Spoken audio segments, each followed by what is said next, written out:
G'day folks, and welcome back to the channel for the start of a new series. This time we'll be doing Last Epoch, and I have played with this a little bit in the past. If we go back to here, we can see my online characters.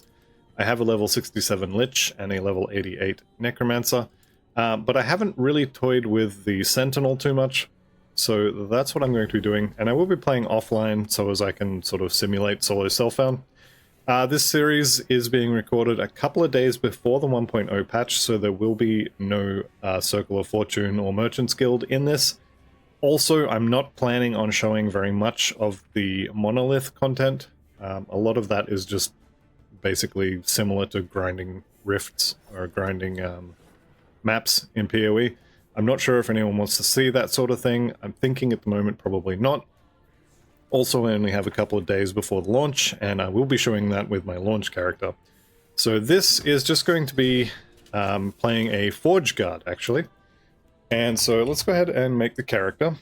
And I'm going to be very imaginative with the name. I'm not going to play hardcore. As far as I'm concerned, this game doesn't have hardcore. It just has softcore with a deathless tag. Because when you die in hardcore, character's not deleted. You don't lose the character. It doesn't go to standard league and you're not accessible in the cycles or anything. It just goes to standard and it's like you made a standard character.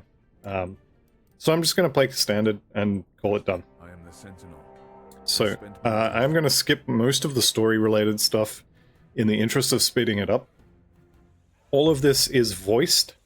All of the story stuff is voiced, so it's definitely worth your while to listen to it. The story's not amazing, and it's also not finished, so there is that as well. So Forge Guard leveling filter, I'll go through this quickly. This filter here at the bottom hides all normal and magic items from level 5 onwards, and I'm actually going to add rare to that as well. Because this is at the bottom, all of these recolored will actually overwrite this. So these two-handed weapons, where are we? Affixes on two-handed weapons. So any two-handed weapons with fire damage or physical damage, and later on I'll be doing minion damage as well. I'll probably have to mess with the filter a little bit, I must warn them before but all of that sort of stuff will show up. Now, there are various ways that you can kind of speed run this area, and one of the things you can do is you can completely, and I mean completely, just run past everything in the first few areas. I think you only actually really need to kill one monster before you get to the first town, something like that. I'm not going to do that. I'm just going to kind of take it a little bit easy, here to have fun, and I'll leave the absolute min-maxing for later on. So these guys are a pain, and I deliberately stood in that just so you could see. That was one Phoenix's fire breath, took me down to half. If there also happen to be some of these little eyeball things, and a Phoenix, like right here, you kind of have to dodge the fire. At least in theory, that's the plan. So we do have potions, and potions drop fairly commonly. Let's not stand in that. Okay, so level 2 comes with Warpath. And Warpath is going to be our main skill. However, at this low level, if you look at my mana bar, I think I spun there for about a second and a half, maybe 2 seconds, and it's all gone. Also, with this one-hander, we don't do a lot of damage with that, so going to mostly use that for killing packs, and I'll be using Vengeance here for killing. Can I pick things up? That'd be great. Vengeance will be for killing single targets, and then Warpath, or Whirlwind, or whatever it is going to be for things like this, for killing packs. And ideally, what I want to do is I want to get my hands on 2 health on melee hit, that'll do. I want to get my hands on a two-hander, and there is one kind of guaranteed, not too far into the 3rd area. However, if I could get one before then, that'd be great. There's also a merchant in the first town, so I might hit them up, see if they've got any gear. As you can see in here, I have no runes or anything from a previous character.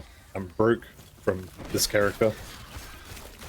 So unfortunately playing offline until 1.0 launches is still actually online. It's not actually offline. For example, I have chat disabled here. If I turn it back on, you'll see chat comes up here. So unfortunately, offline is not offline yet. I believe with 1.0 we will be getting actual offline play, but it's not there yet. Okay, so this first area, everything's on fire, there's lots of smoke. We can still run at full speed though, in spite of that. What you want to do here is you want to get him to tank most of these, if you can. And if you end up tanking 2 or 3 of them, that's kind of the hard way. You can do it, I have done it before, but it's not ideal. Okay, we just picked up Hammer Throw, and if you've ever played Diablo 2, you actually can play a Hammerdin, and you can play it as a Void Knight and do void damage and trigger smite from it, and it's a whole thing. Or you can play it as a Forge Guard, but I think most people generally are going to play it as one of the other two.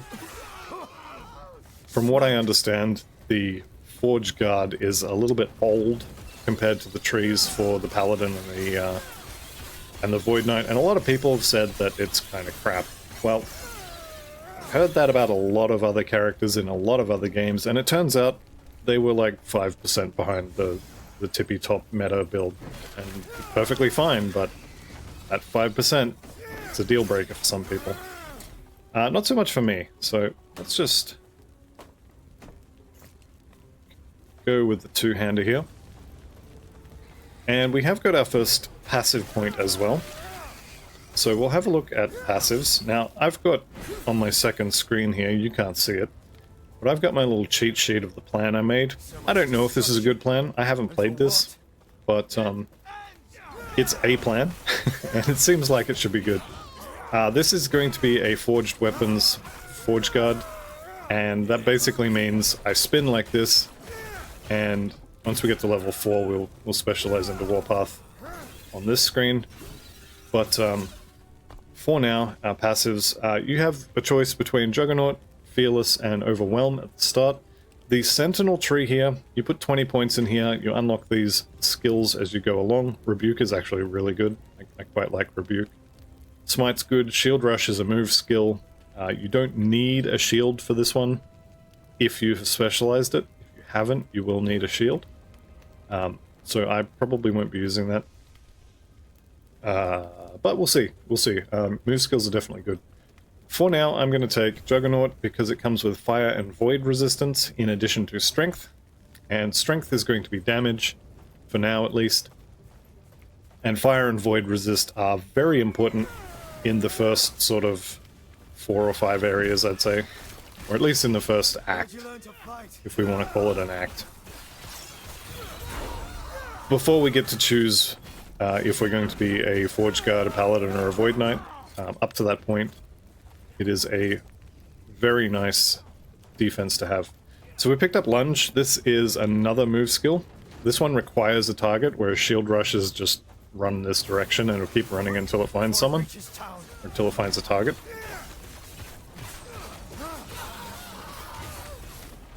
Alright, so we ran out of that. We can throw some hammers at it. The hammers do damage on the way out and also on the way back in. These guys are kind of the, I guess, mini bosses for the first section. We're almost there. One thing to note as well is that it is not worth picking up items. Let's just take, for example, this is a magic item. It's a value of 8, a value of 5, 5, 7. I'm picking up stacks of gold from random monsters that are, you know, 5 to 10-ish gold at the moment. And generally speaking, it's not worth the time to pick up things like this. Later on, as you get higher in level and more specialized into what your build is going to be, you want to filter all of that out. So if you don't want to use or craft the item or break it to use the affixes on another item, you just want to, you don't want to see it ever. So that's what the filters are for. Alright, we're going to take Warpath, and this node here is basically Warpath uses less mana per second. So I'm going to go probably 3 points here, maybe 2, probably 2. just to get the mana down. Now, I know I said you don't want to be selling these, but, you know, it's whatever. Physical resistance is really good. Throwing damage, if we were using the hammers, is also quite good. I'm looking for move speed boots, ideally. I'll take the move speed ring instead, and I'll take that helmet. Percentage health regen is all well and good, but I don't think we actually have any regen to speak of, so I'll leave that for now. And we'll pick up a better weapon later. So currently, we got rubbish for pretty much every slot except our helmet. That's fine. Like I said, I'm going to be skipping all the content. This is all voiced, and it's okay.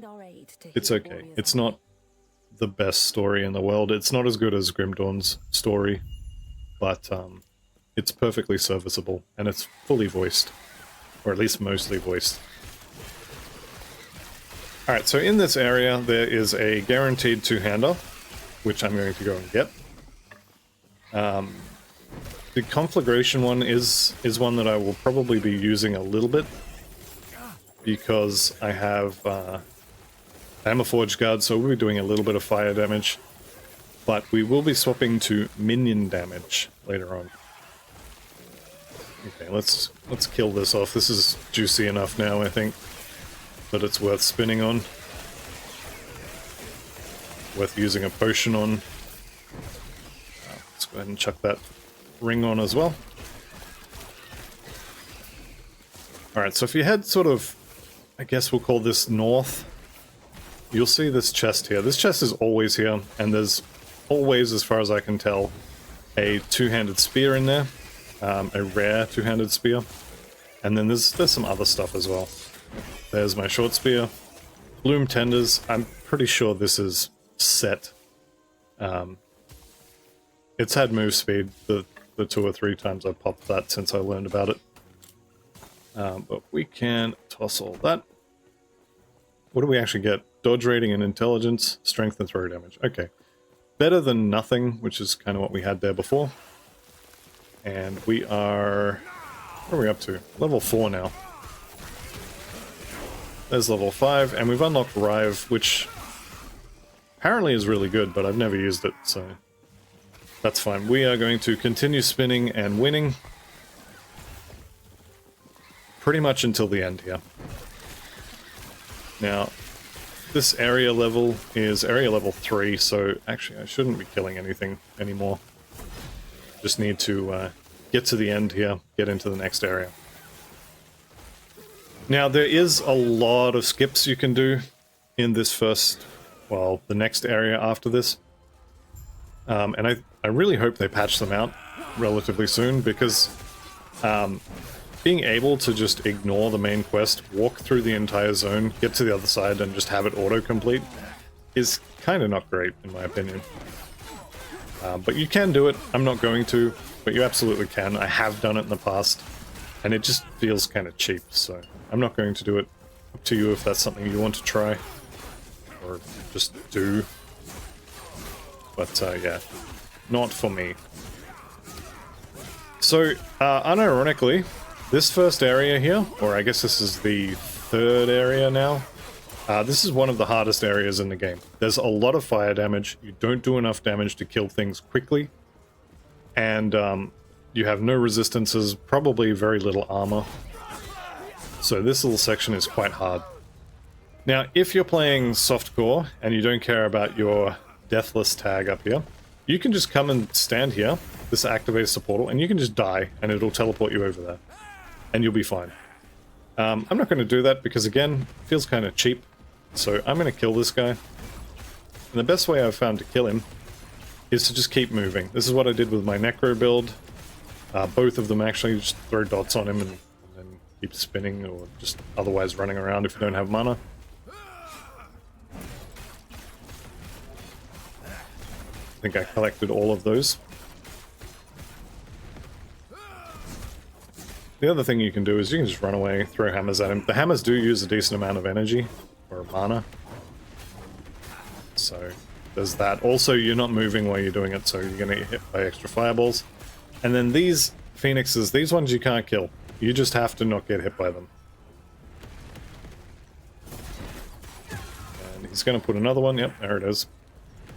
And he's just going to keep doing that. If he's standing in them, it's very hard to hit him at all. There's another phoenix, so I'm going to see if I can't drag him over here so as he'll get away from it. Health potion there, lovely. Should be another phoenix here in a second. There it is. And I just got stunned as well in that. Or at least I stopped moving. Maybe it wasn't a stun, maybe I just ran out of energy. Okay. Warriors, short spear of stone. So the warriors is... if you hold down Alt and Control, or just Alt? But one of these would tell you what the prefixes are. But this one is considerably better than this one.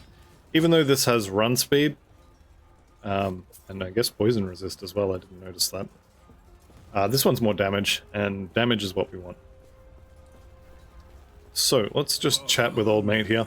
A lot of these quests, you don't actually have to pick them up, you can just go do them, and then come back to town and turn them in. The issue I have is, I don't actually know where they are, so I need the map icon.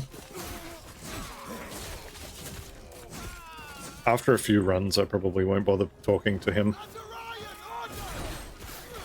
So we are definitely... here we go. So a little bit less mana use. Let's go ahead and heal up. So I'm going to pretend like this is hardcore, even though it clearly isn't. And I do want to keep my Deathless tag until the end. I don't know if I will. So we'll see about that. But should be doable. The question is, can I do it? Alright, so we got a Phoenix here. This is one of the ways I found to deal with them is to just keep spinning around them, and then that way, when they do turn on their flame breath, you already spinning out of it. Alright, I'm going to take this to 5, and then I'm going to start putting points in Armorclad. Armorclad reduces damage from enemies that are near you, and gives you armor as well, so definitely good. Right, this is a decently juicy pack. What level are we up to? Area level 5, and I'm level 6, so I definitely don't need to be killing these. I'm going to collect all this and we'll kill it at the end, even though I just said I don't need to kill it. There is a boss in this next room. Well, a forge guard, similar to at the end of the smoky area. And I don't want to have a trail of all of this to fight as well. Okay, we did get another point in Warpath. And what are we doing? We're actually going to go 3 points here. So -6 on the channel cost basically means my mana cost is 1. So I can spin not quite forever, but for quite a long time now. Let's go ahead and get rid of these. Hopefully we can kill these before the Forge Guard gets over here. Not quite. So we'll just spin sort of around him. He does leave a trail of fire on the ground when he does that rush. And you don't really want to be standing in that. Also don't want to be standing in that. You missed me. Okay, I'll pick up that health potion. And I guess I'll go stand over here. And down he goes. So this is something to point out. These are effectively affixes for your weapon. So similar to, for example, Grim Dawn, where you get 1 prefix, 1 suffix. These are similar. So this one is an affix shard. This is lightning damage, probably a prefix. Where does it say? It doesn't say. Or at least I can't read it. But when you open your inventory, you just transfer all that up here. And then here's the forge. Okay, here's F. And I have, for example, this spear. And I can add lightning damage. So yes, it was a prefix, so that's correct. If I wanted to, I could add lightning damage. Now, this is a percentage increase rather than actually adding it, so I don't do any. So this doesn't actually do anything. But it's an option you can do. Bloom Tenders here, I believe, is the special prefix on here. These two are kind of random, I guess. Do I have any shatter runes? I don't. I think I'll cover the shattering side of things once I get shattering rune, which means I'll need 2,000 gold. So it is important to pick up gold early on. kind of becomes a little less important later, but you still want it. And we've got a passive point there, which is lovely, actually. Alright, we'll kill these. And this is another thing to point out. So this is a quest that gives you a passive point. Now, if you open the map, which is M, down here you'll see passive point rewards, 1 out of 15. So there are... I did check this a couple days ago. I think it's 23. But there's a certain number of quests in the campaign that will give you passive points, and there's more than 15. So if, for example, you don't like this quest and you want to do something else, because if you look here, we went in here and we came out here, we could skip that whole little dungeon and just continue on, and then maybe later there's an easier quest to do that will give you the skill point. There's our 5 in Juggernaut. And we've unlocked Rebuke. Now, I don't particularly like Hammer Throw initially. It does get a lot better from what I've seen. But at least low level unspec, it's kind of rubbish.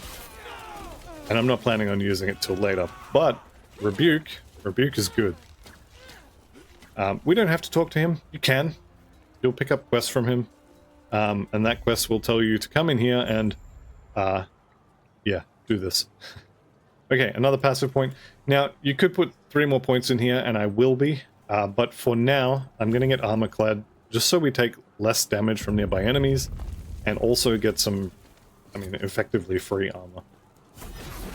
Now, this is the area I was talking about earlier when I said you don't have to fight anything at all in here. You can just walk through the zone, kill absolutely nothing, and it will auto-complete the quest for you at the end. Now, I'm not going to do that. Actually, I lied. You do have to kill this guy right here. But other than this guy, you can kill... You don't have to kill these. You don't have to kill pretty much anything. Let's go ahead and use Rebuke here.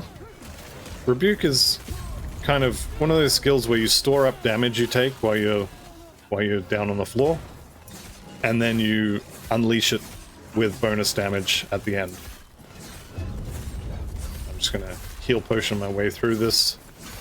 There we go. Minion damage. So this is the damage type I'm going to be doing eventually. Not yet, but I will be doing it eventually. So open the inventory, send the shards to the forge. Now, like I said, you could just keep walking here, and you will save a bunch of time. I'm gonna actually do the fight.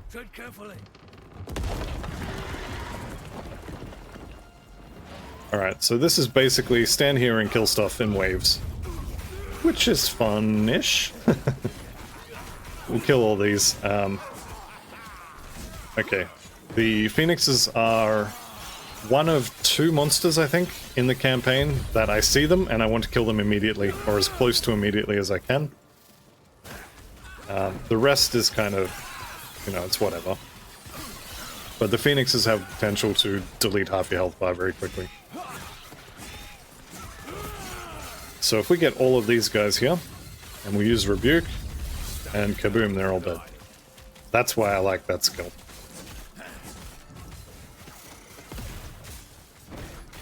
The other good thing about Rebuke is you take no damage while you're doing it.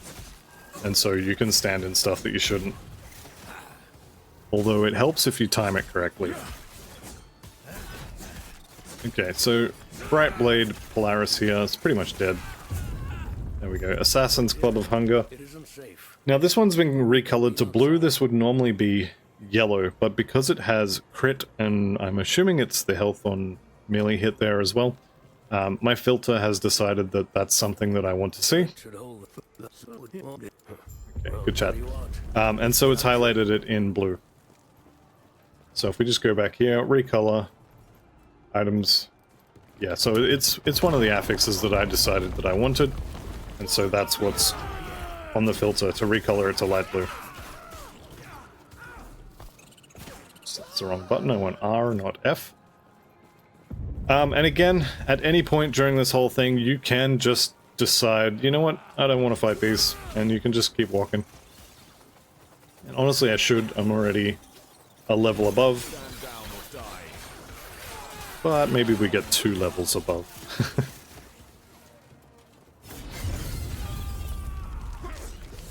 The other thing I do like to do, because we have an AoE skill, is if you just keep running for a little bit, you'll collect groups, and then you can kind of group them up into one big pack, like this.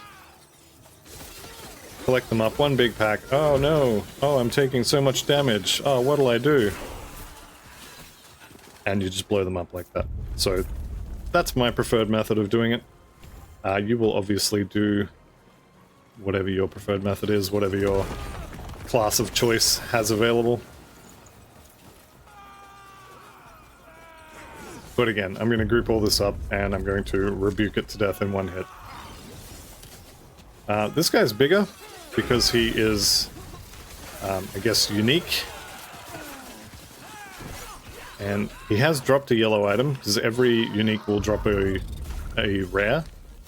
But it doesn't have the right affixes on it, so my filter has just hidden it. You still see the yellow beam, so I know there is a rare item there. But if my filter has hidden it, then I don't really care.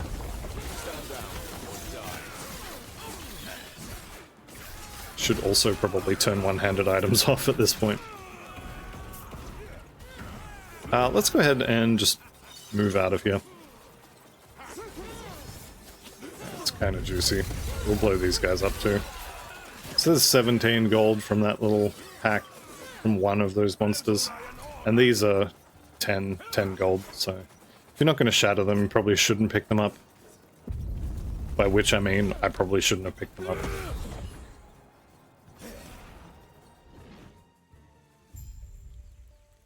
Okay, shrine out here is kind of maybe not worthless, because there are some shrines that will still be good. But there's no monsters, so Shrine of Wealth here. Pretty happy about that. That's almost enough for a Shattering Rune. I'm sure you have questions, but let me first check and make sure the Epoch's safe. Okay, here's the lore notes for this game. You'll see them around. Good. Okay. No. Come on. There we go. So this little section here, you can't run across the bridge until he's grabbed him, and then you can. And that's it. So we'll talk to the Keeper Guard here, and then we'll head back to the Keeper's Camp, and we'll eat our conversation pie. I am going to check the merchant as well. So if we head up here, we've got Isfaga. And I'm going to sell all of this. I probably shouldn't have even picked this up. Well, I definitely shouldn't have picked this up. But what else we got here? Anything good? Just dodge stuff. I got another movement ring, so I'm going to buy that. And we'll sell the other one.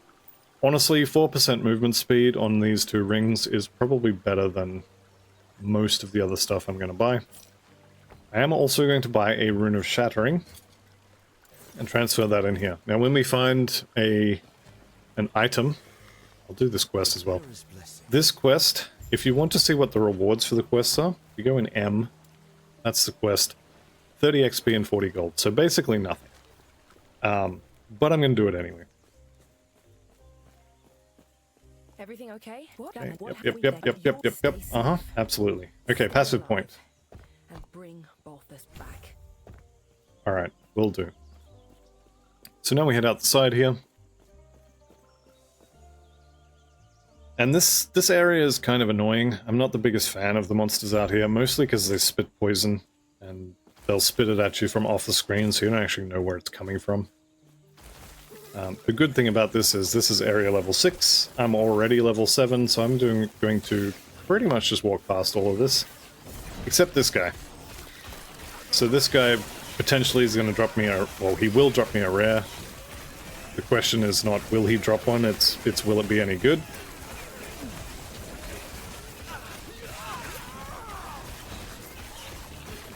Need to get some leech online. Alright, and we've successfully burned through all bar one of our healing potions. Okay, Commanders is minion stuff, which is good. And I guess that's good, because I don't think we have one of those yet. So strength, mana regen, a little bit of health. And these gloves are minion, attack speed, and health regen, which is better than those. Okay, these are the guys that spit the poison at you. Spiteful, gains damage when hit and regenerates. Lovely. We're gonna kill that. Let's see if we can't get them all to kind of stand together. Okay, so his rare item is no good for us. Do also have another point to spend. It was level 8. Yes, it was. So let's maybe skip a bunch of this stuff. So this time we've got 2 forged soldiers, and I probably shouldn't be standing in the fire.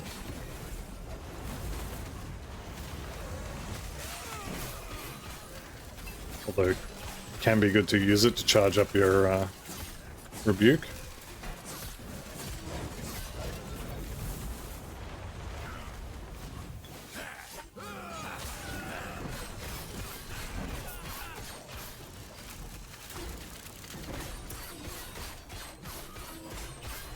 Okay, one of them's dead.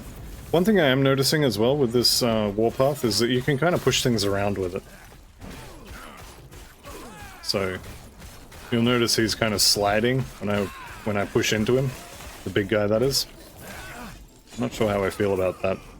Okay, new weapon. What do we got? Fire damage plus fire damage, health on kill. We'll take that. If you hold control, you can see kind of the difference. This one has more physical damage. The other one has more fire damage, so we'll go fire for now.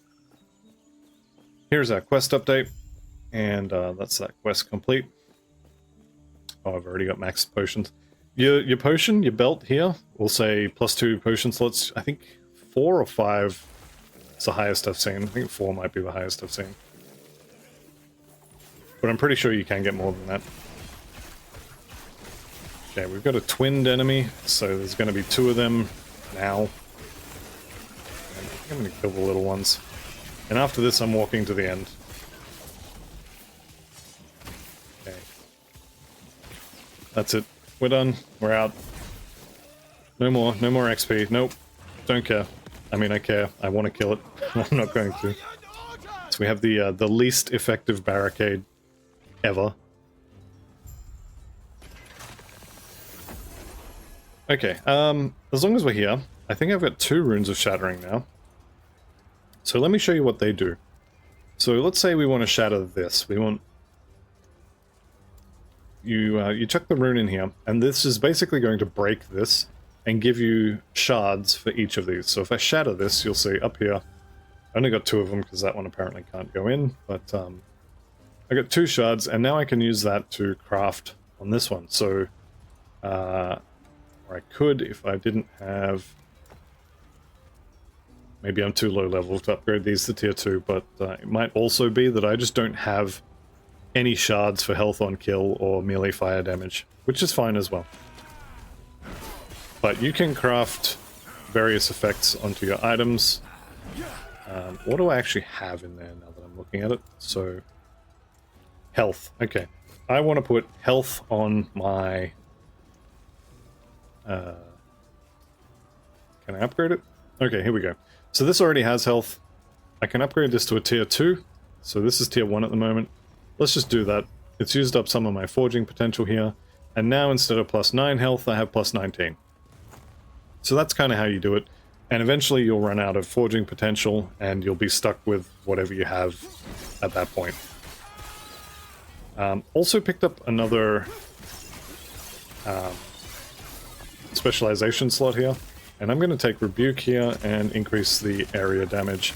And then I'm going to add Armor Shredding onto my Warpath. So this is going to start scaling the damage I do. Or at least increasing the damage I do. And then after that, let's actually take a look at this. So the plan is, you'll see these 2 dots here. I need 2 points in Molten Path to get Way of the Executioner. So this is just more damage to enemies on low health, which is fine. We are not actually a hit-based build, so we don't really care about that. We want to get to Forge Master Stance here, and then moving Forge. So this will allow us to summon our minions, and that's how we're going to be scaling our damage. At least in theory. Like I said, I haven't played this. I haven't seen anyone else playing this either, so I don't know if it's going to be good. But it looks cool, so I'm going to give it a shot. see if we can't get rid of these big fire spitting boys. Definitely running through the old healing potions. Just picked up another one, which is nice. Okay, you need to no longer exist.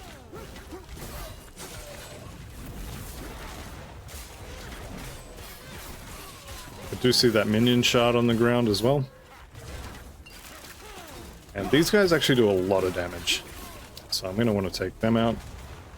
And then the Forge Soldier's pretty much dead. Probably, yeah, there we go. Alright. Flaming Gladius. So I do have melee fire damage on this. So maybe I want to shatter this one. And then I can... Nope, still too low level. Oh no, here it is. So yeah, I didn't have the shards available. So this will take between 1 and 12 forging potential. I have 21. And I don't have level 10 yet. So actually I can't do it. So that was both. I needed both. Regrowth is percentage. That's some crit and some dex. These are good items to shatter as well. This one doesn't really have anything I particularly want. The health on kills are right, but because this has 4 affixes, if I shatter this one, well, I can't. But if I had another rune of shattering, I would get all 4 of those. And so 4 affix items are decent to shatter. Although at this point in the game, I'm not exactly rolling in shattering runes or iron bits or gold. It's gold in this game. But later on, you'll be able to buy hundreds of those runes, and it just won't be an issue. Okay, and minion health. Physical and void resist on the shield is not bad. Okay, we picked up another point, so armor clad, now up to 5 of 5, and we have unlocked shield rush here. This is the move skill I was talking about before. Doesn't require a target, so we can... Oh, I don't have a shield, so I can't use it.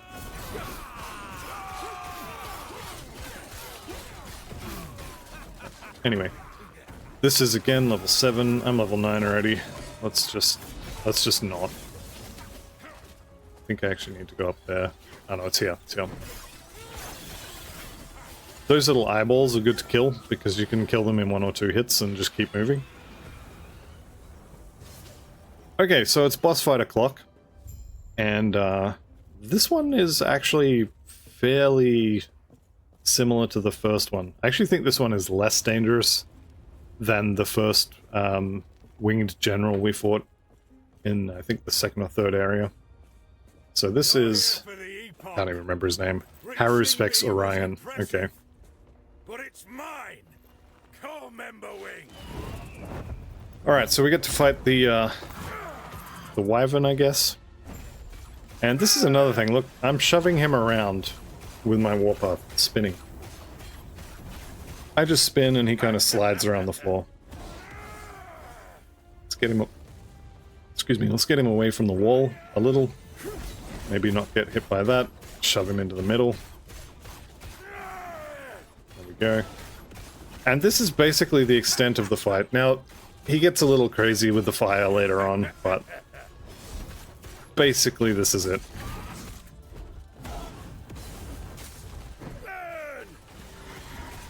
We've managed to shove him against the wall again.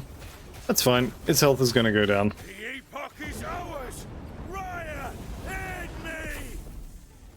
Just come over here. And don't drop fire on me. That'd be great. A lot of his attacks you can dodge just by trying to stay behind him, spinning around in circles. He'll take a little bit of damage, but most of the damage will miss. As long as you don't run out of energy halfway through.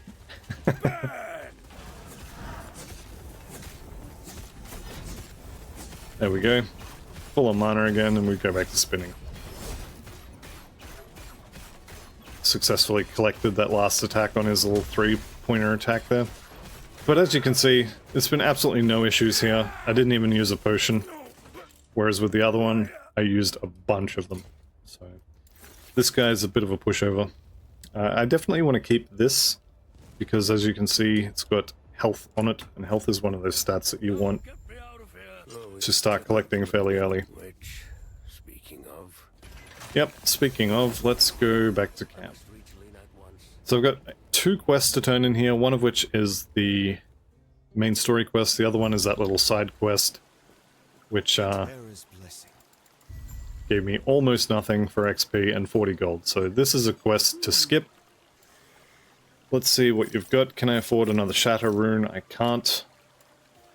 Can I have that belt back? Minion damage, physical damage, fire resist, and dodge. Considerably better than that white one that I started with. And I don't think I'm going to buy anything else. Change my mind, I'm buying that. Solely because I only had white armor. We're now up to the point where the filter has kicked in, and all normal magic and rare items are hidden from level 5 to 100. So I'm only going to see the ones that have the affixes I've selected. Let's go ahead and start this up. Now when you're playing online, this takes considerably longer to happen, so... Lena, I'm sorry. You're back. I may have clicked a little bit too fast. Here we go, okay.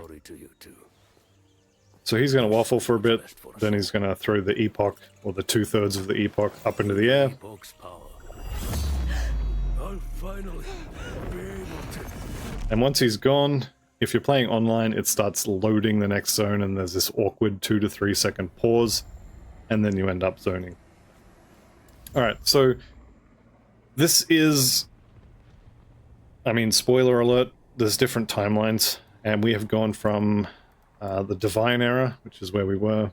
We've gone forward 1,300 years-ish to the Ruined Era. This is where the Void has basically taken over the world. And now we have to get to What is this place? the next Where city. did the Ospreys go? I'll have to check my surroundings. So this is where you want all of your Void stuff. Just checking for skill levels. Don't have anything new. This is where you want Void Resist, and Fire Resist becomes a little less important. It's still kind of important, but it's not as important as in that first area. I'm getting a lot of Void and Fire Resistance from my passives. Being a Sentinel, you kind of get to... I mean, it's not really cheating, but it's basically cheating. Alright, let's kill all this. There we go. You can see why I love this skill. I will be unspecking it later, but for now, it's really good. What are we up to? Level 9 in this area. I'm level 9, so we can stay and kill this guy. Damage on single targets is not great, and that could be because the damage is not great, or it could be just because I don't have a very good weapon. I don't remember this taking quite that long on the Pet Necro, for that matter. Okay, and we are going to travel with Guardsman Willem. By which I mean we are going to completely run past all this until we have a nice pack, and then we're going to blow it all up. Here we go. Alright.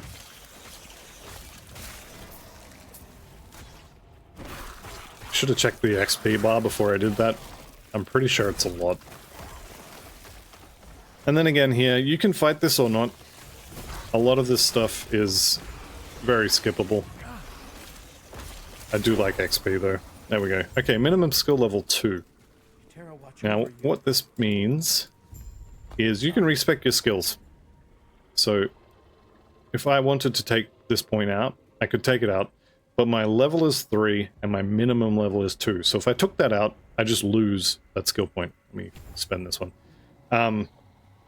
If I took that out, I just lose these skill points. This goes back to level 2, so you don't get this point back if you take it out. You only get that if you are down to your minimum skill level. So if I took this one out, that's gone. I have to re-level the skill. If I took another point out, I would get this one back. And later on, you'll get your minimum skill level gets up to 10. Where are we going? More Juggernaut or more Fearless? I think we get Juggernaut. So that's kind of how the respecking works. At low levels, it kind of takes a little while for your skill points to catch up. At higher levels, so for example, when I was playing my Necromancer, I kind of freestyled it until level 75.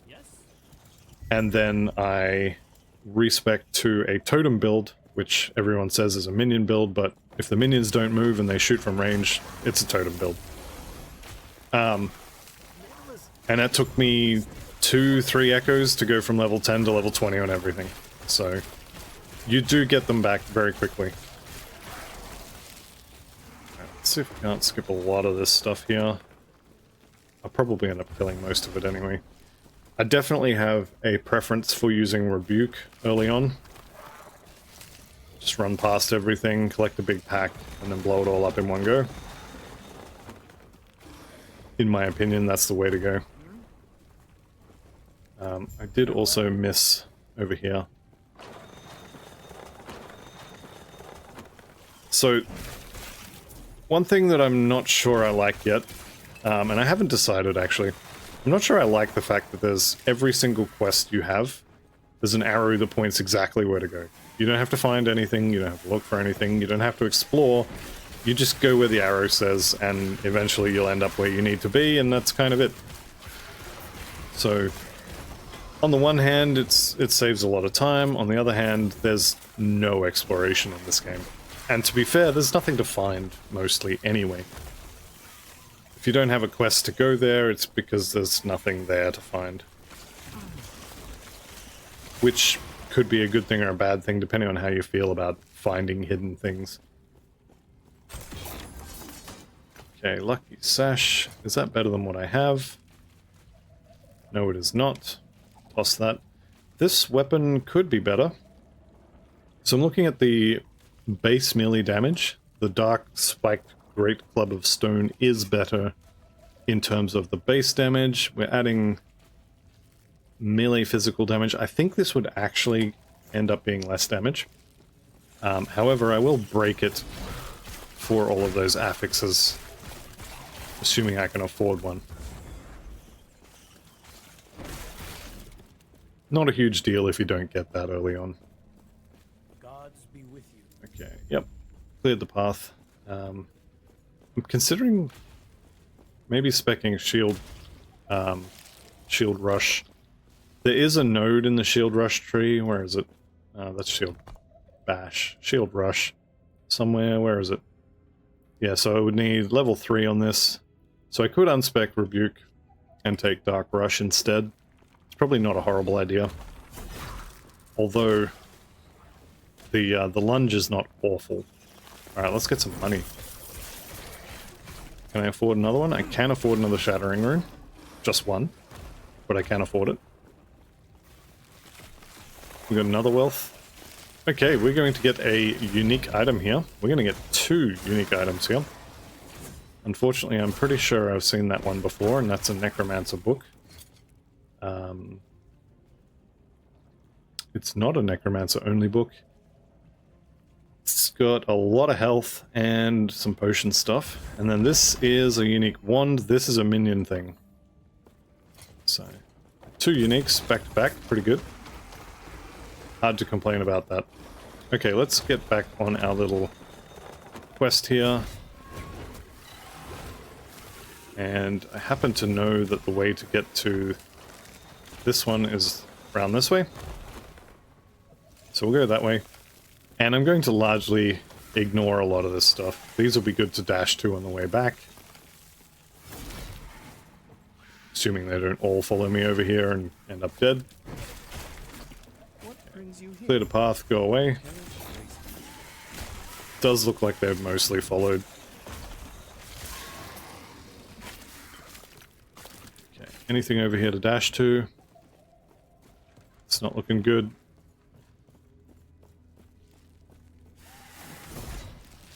Guess we get a little bit of distance covered there. Okay, and we are now level 10, almost 11.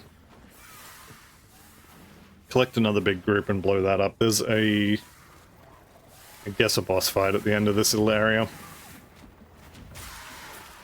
I don't know if it really counts as a boss fight, more like a survive for a certain amount of time sort of thing. Kill the big guy at the end. He's blue, I'll kill him. And then he comes back to life.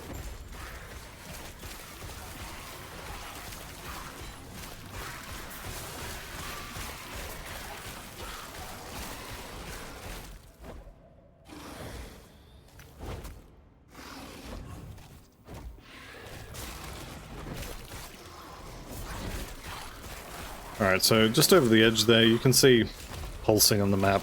Quest is here, quest is here, don't look anywhere else, quest is here. Alright, but before we go to quest is here, let's spend that point, and let's see... Okay, we need a little bit more armor shred, which I believe is a stacking debuff. You can press G and go into the game guide. This is actually really good. If you're not sure how a mechanic works, this does explain it quite well. A lot of the time you can also just hold down Alt while mouse overing things, and it'll give you a decent description.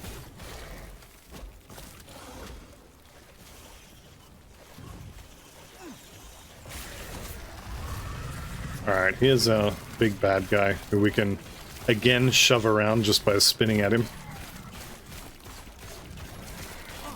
I think this is a bug and needs to be fixed, personally. it's kind of shit.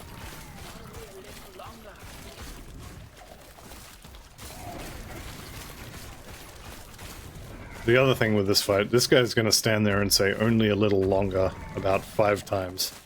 You there, help me. Okay, made a liar out of me.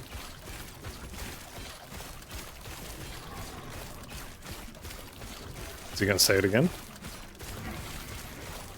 You'll notice here he's got armor shred, reduces armor, increases damage taken from hits. Down he goes. Any loot? A little bit. Impressive. Go on. Okay, so melee attack speed, % increase physical damage, and health on kill. Potentially that's going to be quite good. We will be losing fire damage, which I don't really care about. Same base item, but it's got attack speed and 42% increased physical. Let's go ahead and see if we don't have...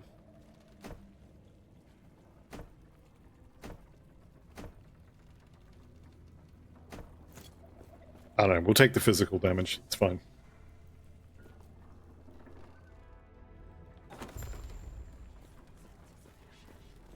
Alright, so welcome to the council chambers, and I'm going to pick up all the quests here, turn in all the quests as well.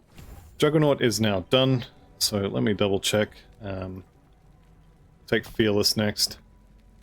I see. And this quest here gives you a guaranteed legendary item. Or, I guess they're called uniques in this game. Legendary is something different. Yep. Uh-huh. Okay, we've got idle slots now. And this one... Yes, I know about the idle system. This is basically like charms in Diablo 2. You have this little inventory. These open up from quest rewards, so you have to do the campaign to open these up.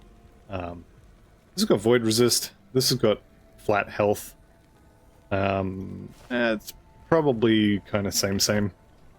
The way resistances work in this game is 75 is the cap, and the monsters get 1% pierce per area level. So if you're in a level 75 zone, and you have level 75 or 75% void resist, you effectively have 0%, so you take normal damage. And the cap is at 75, so the monsters don't get 81% pierce in an 81 zone. It's stuck at 75. So if your resistance is a cap, you take full damage.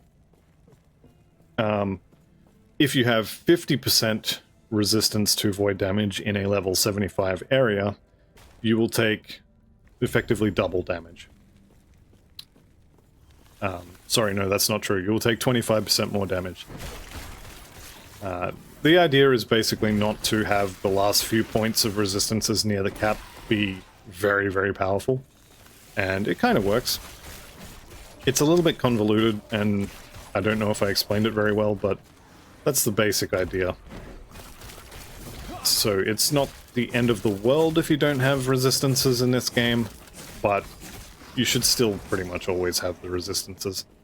Let's get a move on here. Let's go ahead and take the ledger. Quest complete.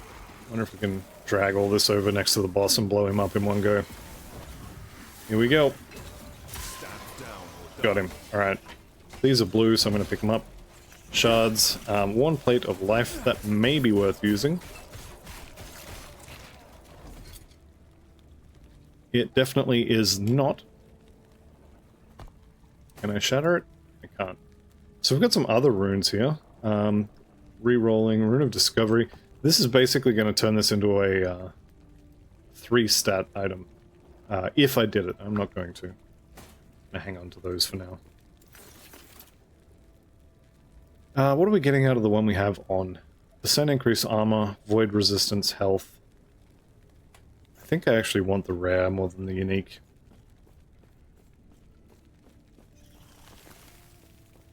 Alright, so I've got what I wanted in here. Also just picked up another point here, so we can go bigger area, we can go more damage.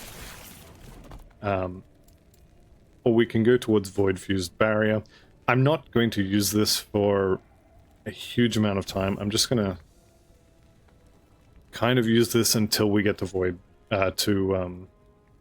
Forge Guard, which will be maybe another 20 minutes or so. Right, so we need to find Panion's study. Area level 12, I'm level 11, let's kill some stuff.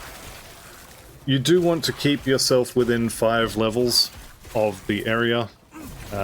You get XP penalties if you're not within that zone. So if you're, let's say you're a level 45 character who's just finished the campaign, and you go into the level 58 monolith, you will be getting XP as if you were killing things a max of 5 levels above your level, or at least that's how I understand it. Could go and look in the game guide, but I'm busy bashing monsters, so you go look in the game guide. Oh, he came back. That's not great.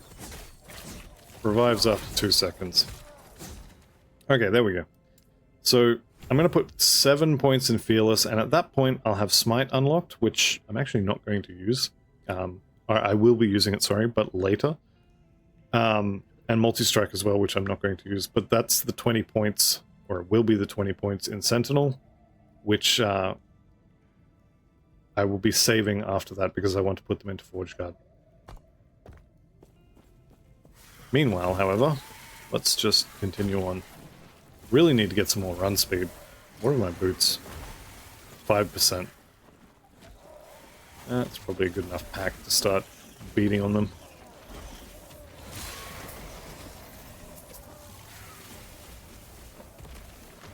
I guess we'll kill this guy. Something, something, guaranteed rare items. Decently good to pick up when you're not exactly rolling in gear.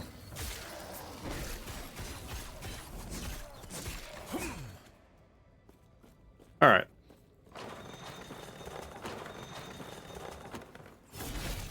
Let's go up this way. We've got a shrine and someone to talk to, or a book on the floor. It's a book. Stunning shrine, I don't care. Is that a two-hander? One-hander, it can stay on the floor. At this point, I don't really have the shattering runes available to make a huge amount of use of a lot of this stuff, so just leave it. Hurricane Pike of Stillness. Okay, that may be an upgrade.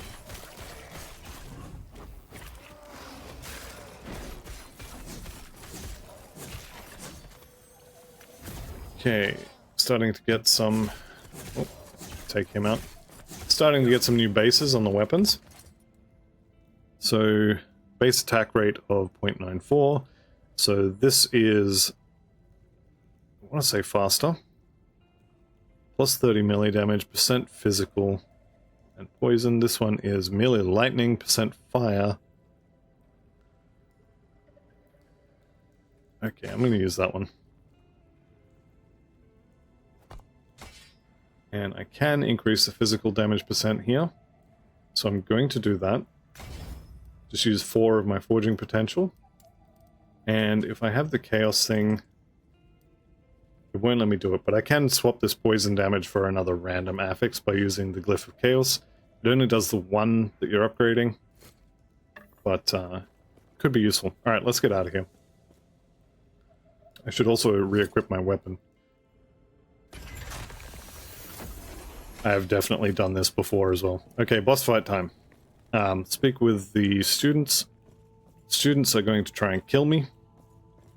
And I'm going to go and try and kill them straight back.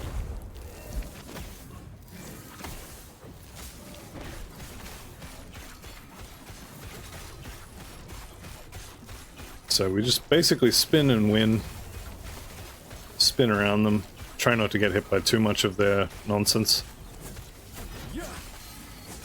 You can, well, preferably not take the blast to the face.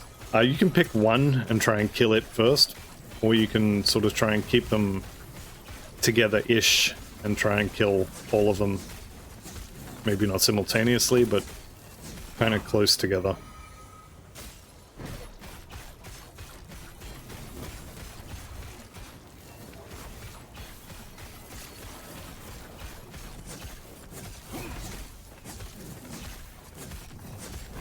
So I've got one of them down there, second one's down. Okay, there's no point spinning anymore, we'll just hit him with the vengeance attack. And after all that, we ended up with the rending pike of the polymath, and we're done. So we return back to town.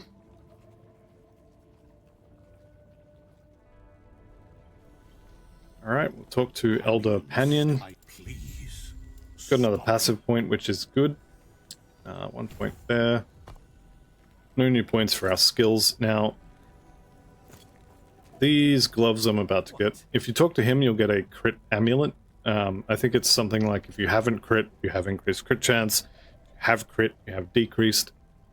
It's obviously a good thing overall, but I'm going to take this one. Also got another passive point, so another point there. Now, these gloves are quite good.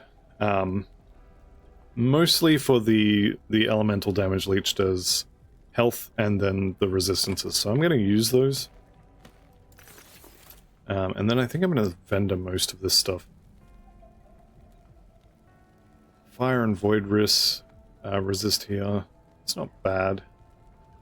Lose some health, lose some mana. I don't think I care about that. We'll just put that one on. It's not amazing, but it's not that bad either. And the rest of that stuff I will probably sell, including the uniques. Gods be with you. Okay, picked up that quest, and let's see if we can find any move speed boots. Let's go ahead and sell all of this as well. Alright, boots. We've only got the one pair available, and they're no good. Can I get a second one? I can't. Okay. With that in mind, can I then... Fire damage, anything in here for minions? Okay. We'll get a minion damage shard out of this as well as melee attack speed. Don't really care about the... Oh, we only got the one, okay. I guess it is a chance. Alright, into the armory. Or the precipice, I guess, towards the armory. If you're ever not sure where you're going, and that can happen a lot, open the map, and then if you just click on the quest, it'll take you to where it is. So we are in the precipice. I need to go to the armory and the lower district. So that's the plan. There's a little hidden area here. It's not really hidden, but it's kind of hidden. So if you just come over here, you can see the water or the effect there. So it's not super well hidden, but it's a couple decent little areas. Pebble's Collar here is a relic. Minion damage, intelligence, cold resist, and cold damage for minions. I don't know if I'm going to use that, but I'm going to hang on to it for now. Because this is going to be a minion build, it definitely could be worth hanging on to. Okay, we're going to get into a decent amount of extra void stuff through here, and you can fight it all or not. Probably fight some of it. Area level 13, character level 12. Could definitely stand to get a few levels. But again, you don't have to fight this stuff. Having said that, ARPG where you go out of your way to not fight things, I don't know about that.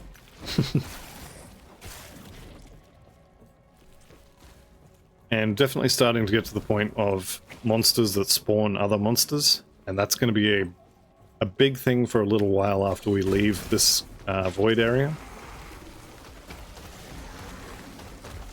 But for now, at least, it's fine.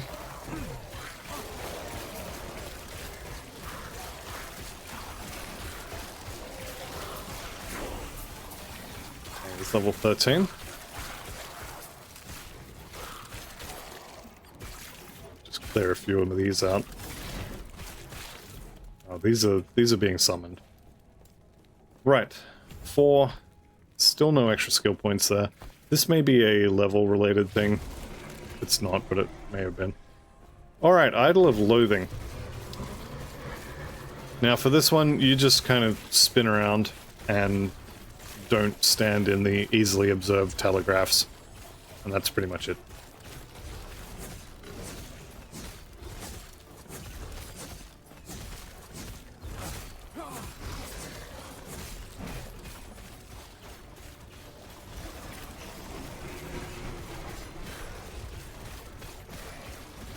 Alright, halfway. Gonna start spawning extra things. Yeah, there they are.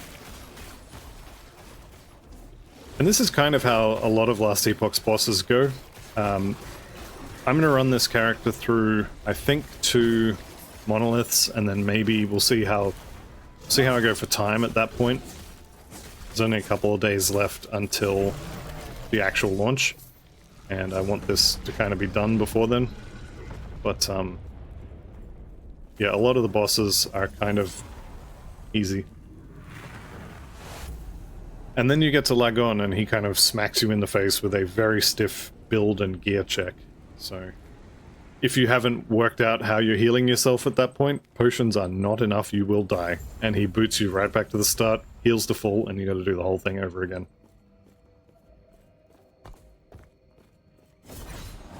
And then there's one other boss I've found. So 2 bosses in the entire campaign that are actually semi-difficult gear and or build checks. We're up to level 14, get some XP.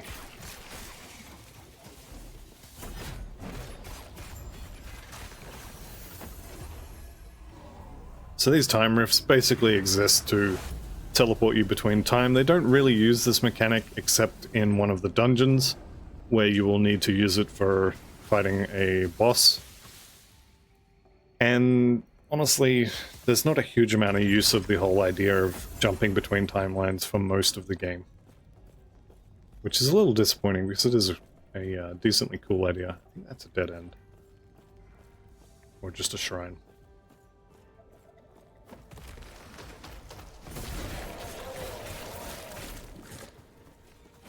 But yeah, it's a little bit disappointing that there's very little in the way of using the jumping between timelines to get around obstacles. There's actually one quest later, I think it gives you idle slots, but you get to where the door is, and it says you need a key, or I forget if it's a key or a stone or something, and you have to go to a different timeline to get the thing to open. But I think that's the only part in the campaign where they really use it. Okay. Let's go ahead and grab Way of the Executioner, so we'll deal more damage to enemies on low life. And then 2 more points and we'll start summoning our minions. Am I going to keep Rebuke? So if I wait till level 5, which I think I will do, then we'll get bonus XP for that. And our second skill is going to be Forge Strike, which is coming soon, so guess I'll leave it for now.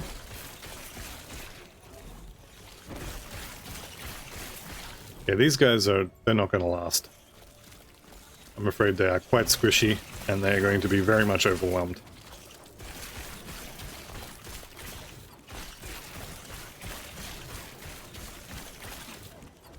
Yep, there goes the last one, so it's just me now.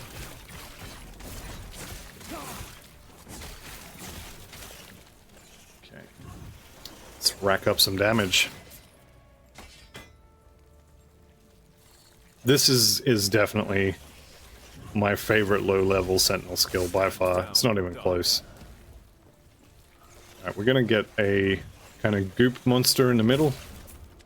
There he is. And we're just gonna not stand in the fire, at least in theory. And that's how we kill him. You do want to stay relatively close because of that attack. The further you are away from him, the harder it is to dodge it. So If you stay relatively close, you've got a much higher chance of actually dodging it. I say as I run all the way over here.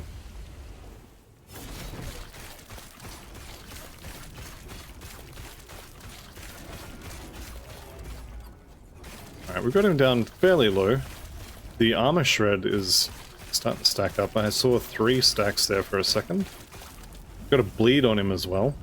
I didn't know I was doing bleed damage. Apparently I am. Also apparently standing in fire.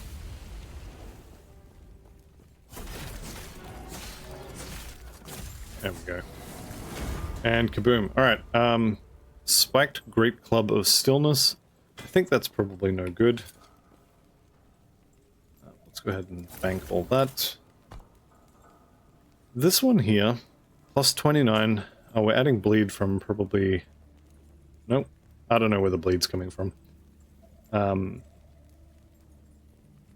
That's got leech and +1 attributes. That's not bad. This is one that I would probably want to shatter, but I don't have any, unfortunately.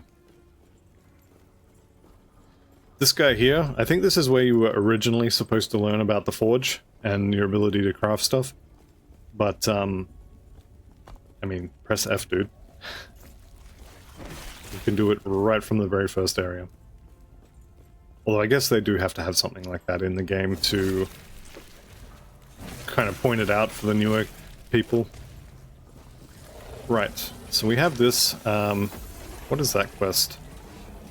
Is that the guy I have to speak with? Yeah. I do actually have to talk to him, damn it. Maybe I don't. What's the quest reward? Armory aid, XP and gold. I don't care. Same with these guys. Let's see if we can blow them up in one hit. Not quite.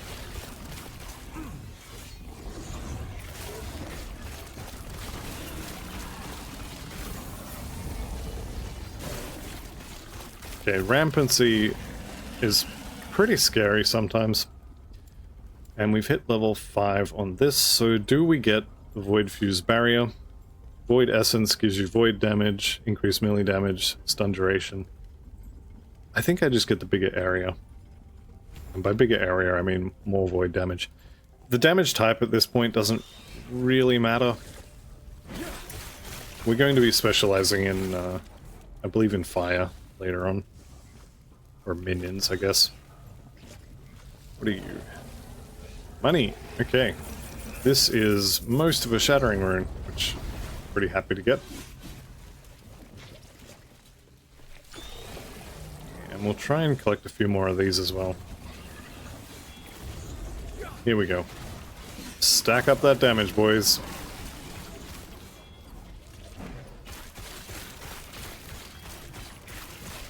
So there's my level. Lovely.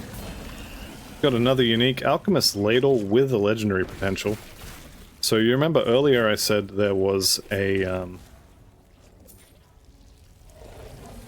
specific thing that legendary items are? Well, we just found potentially a legendary item. It's going to be a long time before we could actually make it into a legendary item, but we have the base for it.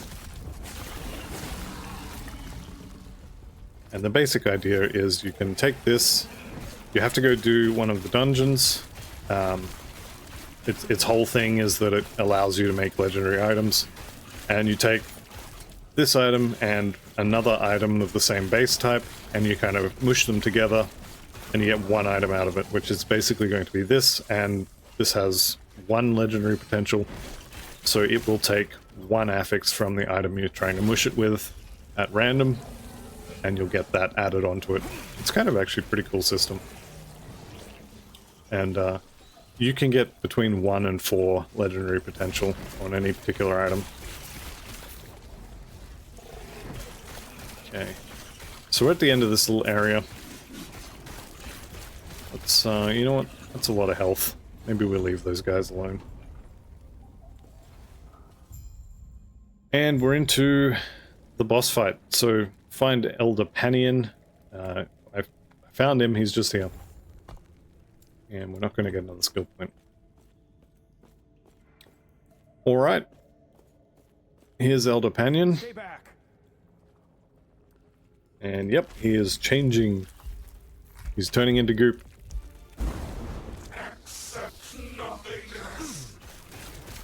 Here he is. So this is Elder Panion being puppeted by, I think his name is Oribis or something like that. Or maybe this is not actually Oribis, it's just an avatar or something.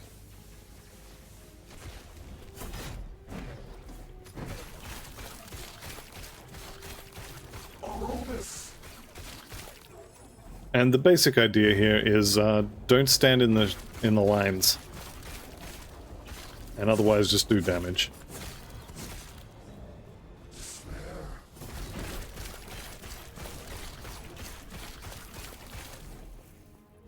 Unfortunately, without having much of a ranged attack,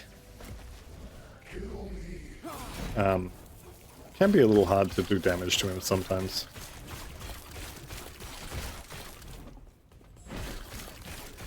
So here we go, spinny fire beam again. Now, a lot of Last Epoch's bosses are similar to this, where if you get hit by the telegraphs, you do take a decent amount of damage. But the telegraphs are easy to see and decently easy to dodge.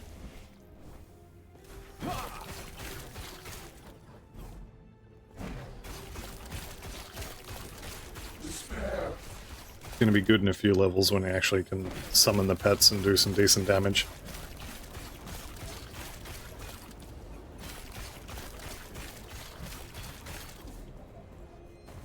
I thought I might have got hit by that one. Where'd he go? There he is. So, I don't think I've been hit by any of the telegraphs just yet. Which I guess is good. Less damage is good. We're in the home stretch, boys. He's below half.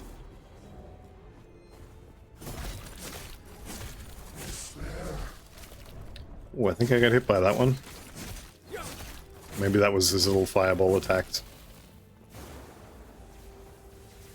Down to, what, below a third?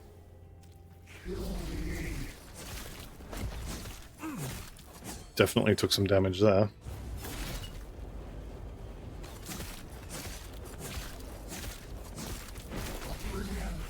You saw that health bar evaporate there? That was because I got hit by the beam.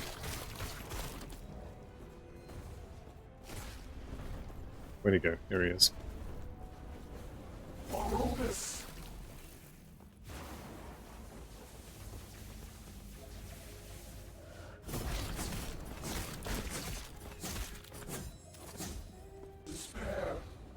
Should have gone on the other side of that. Not the end of the world.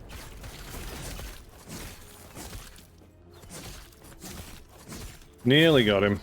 I'm just gonna stay in for this. There he is. The void gave him such power.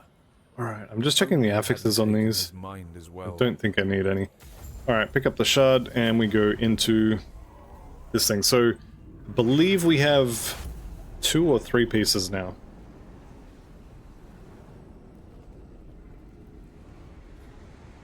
Okay, enter the time rift and unlock your mastery. So, it's mastery o'clock.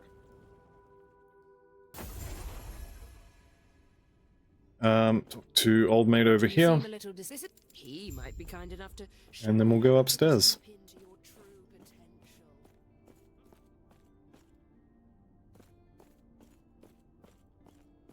Alright, this is probably one of my least favorite areas in the game. Why do I have to walk all the way around the world to get up here? It's not the end of the world, though, obviously. Just over here, this is obviously the end of time. This is the monolith, and this is where you're going to be spending most of your time in the endgame.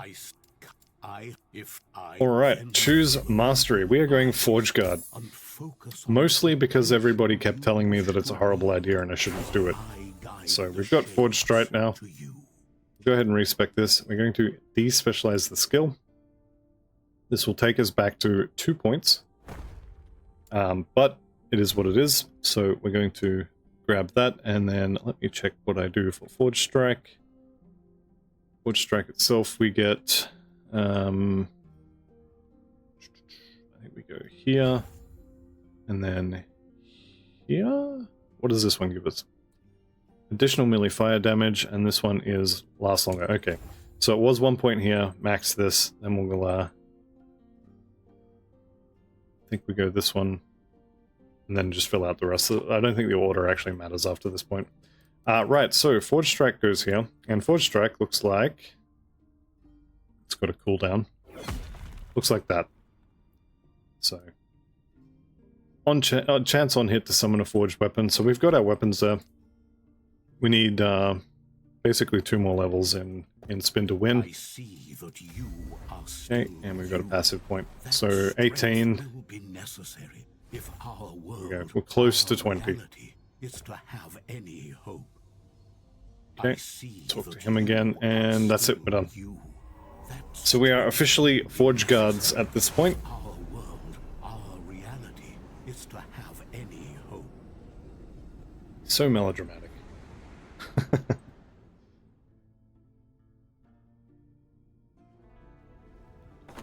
Alright, so we have returned to the council chambers. We are officially a Forge Guard, and now we're going to start stacking up minions.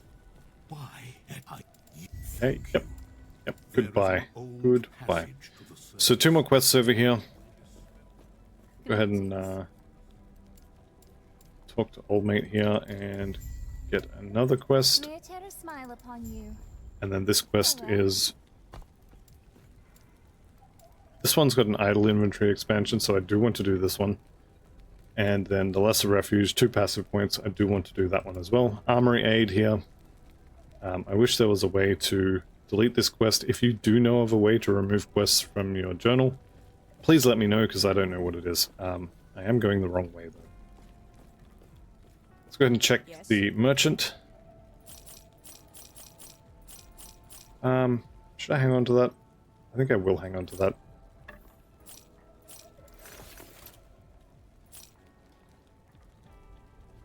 Alright, and do we have any boots? No boots at all this time. And I can afford 2 Shattering Runes, so I will do that. And we'll be on our way. So we do technically have access to our minions now. Although we're going to need a few more levels and points before they're probably any good. But we do get to try them out, so that's going to be fun.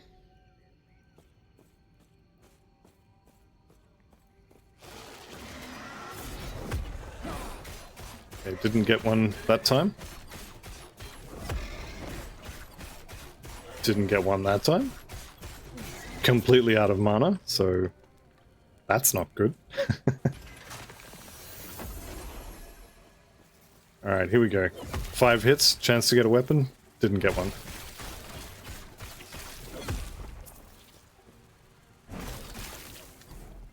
I'm noting a distinct lack of actual minions. I have to check the skill again, but it definitely does say you you summon a minion from doing this. Oh, is that one? No.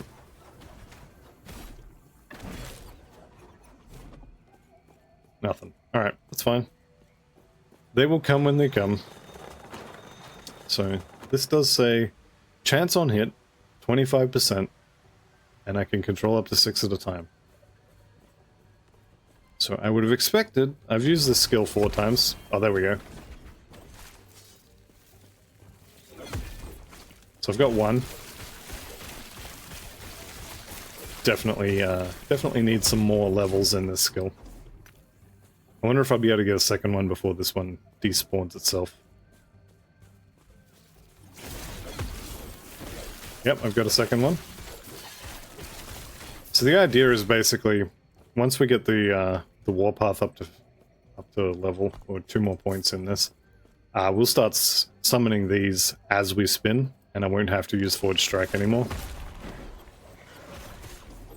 And I think I'm just going to walk away from the big guys for the moment. I don't really do a huge amount of single target damage. Although, if we can... We're up to 4 pets now, so maybe. Alright, minimum skill level 3. pretty happy about that. So anytime I respec now, I will always have at least 3 points in the tree for any of the skills.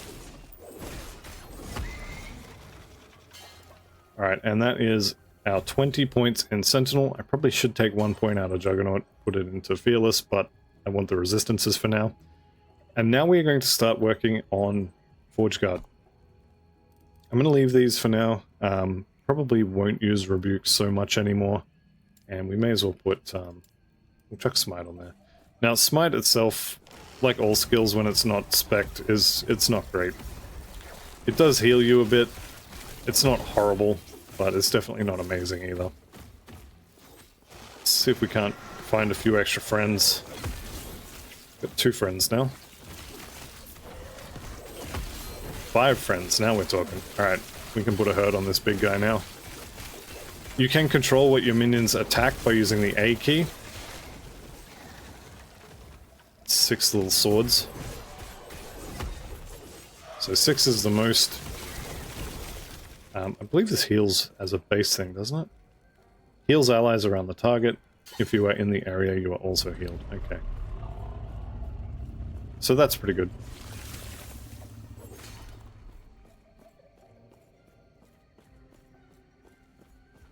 Alright, nearly to the next area. That's definitely going to make it a little easier. Health on melee hit, that's what I wanted. Okay, this is going to be less damage, but I don't care. I want the health on melee hit. And I will eventually break this and craft it on something else, assuming I get the shard. Alright, we made it to the surface.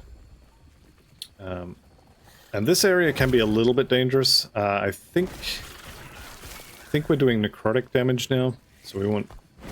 I think necrotic resist, but it could be void still as well. I'll be honest, I don't remember at this point. Doesn't hugely matter.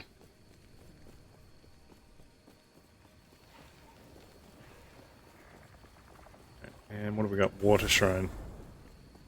Let's get these guys grouped up. Let's get some swords on the go, or not. Not works as well.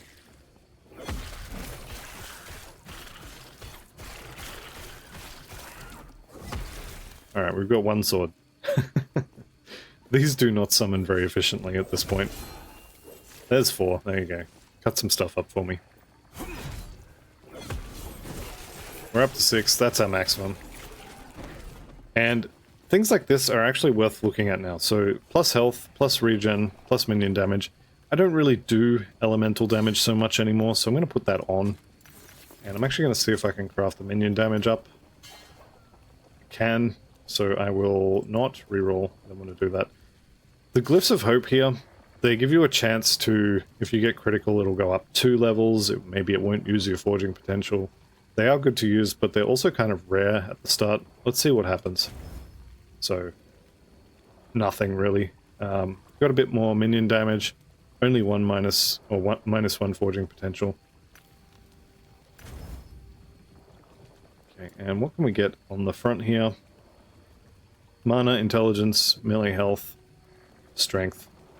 I don't think any of that is particularly amazing, so I'm just not going to craft it. Alright, on to the Forsaken Trail. So next up for the Forge Guard skills. Let's firstly... last longer, can control more, deal more damage. Yeah, I think we go that one. For the passives here, I think we're going to go with Battle Hardened here. Then we'll be getting Guardian. Then I think this is the melee stuff. Oh, sorry, the minion stuff. Yeah, also applies to minions here. So they're going to get Bleed and Ignite chance. And we'll just generally be looking for minion stuff. And at the end, we'll be relatively tanky and do almost nothing for damage. But our minions will be doing a lot of damage. We'll also have an Animate Guardian style pet following us around as well, so this should be good. It should be good. Copium. This is actually my highest level sentinel at this point. I think 12 was my previous highest level, so I have no idea what I'm talking about, but at least in theory it looks good. And for now we just have to keep the minions coming by using Forge Strike. We can still do damage, but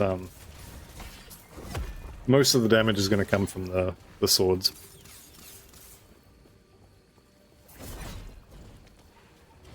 Right, let's see if we can get these guys in a big old group. 6. Nope, just one. I should just be killing these, let's be honest. I should just be using Warpath to kill the weak ones. But I want to play with my new toy.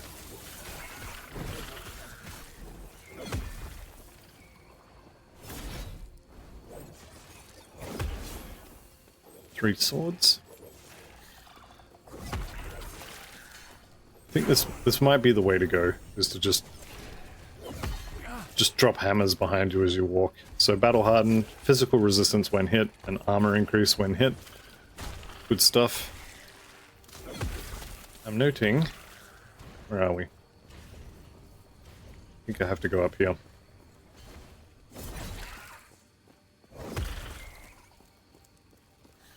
It definitely looks cool though, the Forge Strike. The chance to summon weapons is considerably lower than I would like. But it's not bad. I think we get 2 more points in here as well. But we have a chance for great weapons. Which I think is that one, Big Axe.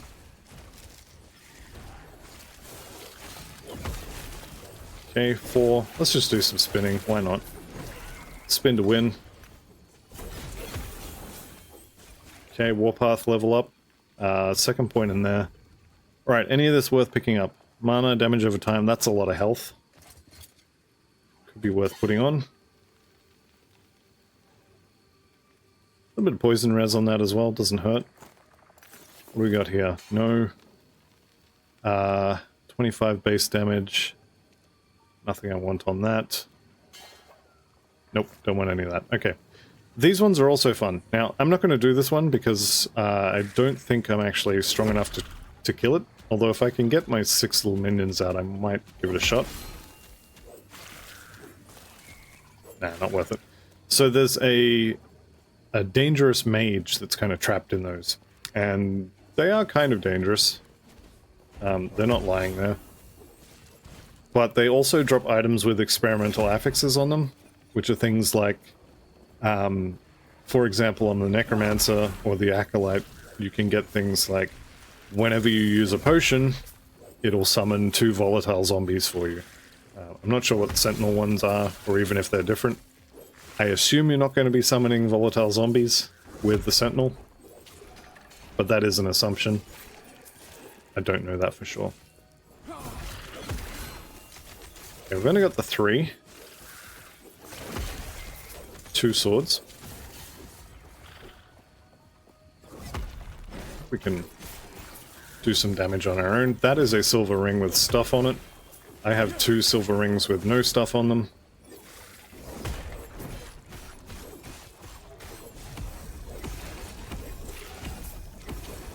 No stuff, no stuff. Okay.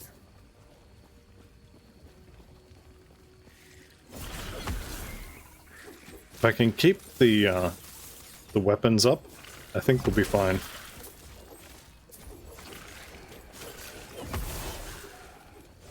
It's just little troubling how many I'm not summoning. But the basic idea at the end here is we'll just be spinning and it'll be triggering smites and summoning more weapons, and it's going to be a good time. Probably. As far as stash tabs go, that's another thing to talk about.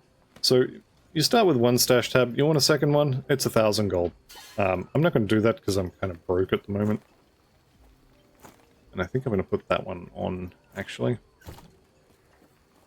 I was saying I needed some minion stuff. Alright, is this well run? Yep, absolutely. No worries. Let's see if we can get some run speed boots. Can we get boots at all? It's got more armor. It's got more move speed. Got some physical resist. We'll take that.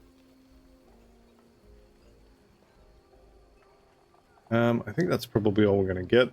So that's fine. We'll move on. This quest down here. So this area, you're basically helping these cultists to kill themselves. In a word. Which is not ideal for them. Although I guess they're trying to do it, so maybe it is ideal for them. What are we actually doing in this area? So...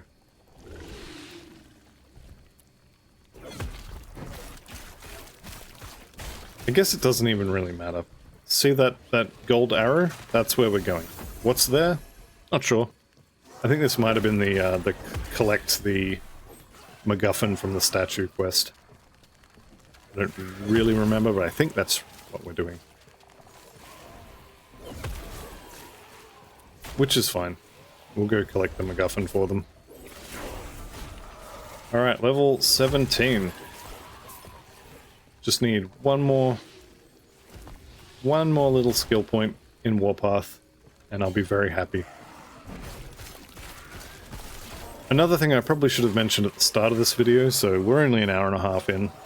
It's fine. The thing I should have mentioned is that this is not an optimized leveling build.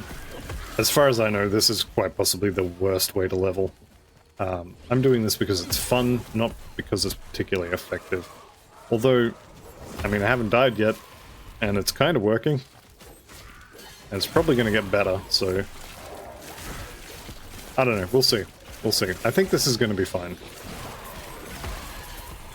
Haven't died yet, he says, as his health bar evaporates. And you get to die now.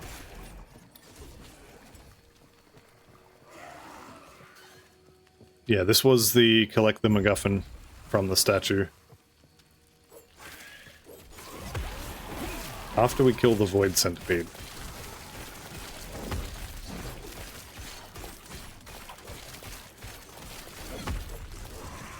I'm running out of energy, so I think I will probably just do a little bit of running around while the minions kill it. Okay, we'll pick that up. One other thing to note is with the items, they do have base effects. So this Jade Amulet has melee attack speed and increased throwing attack speed. There will be, I want to say it's turquoise amulets and rings later on that will give you minion stuff. So I'll be looking out for that at a higher level. I don't know if I'm going to get there with this character, but that's the plan anyway. Thought I was done with that quest. Oh, here we go. Here we go. Who are you? Okay, picked up another quest. Find the Void Horrors roaming the ruins. Okay. So the ruins of Welrin. Howrin, Welrin. Just get a little more XP. How close are we? Not even a little bit close. That's alright, we will get there. Just the two swords now.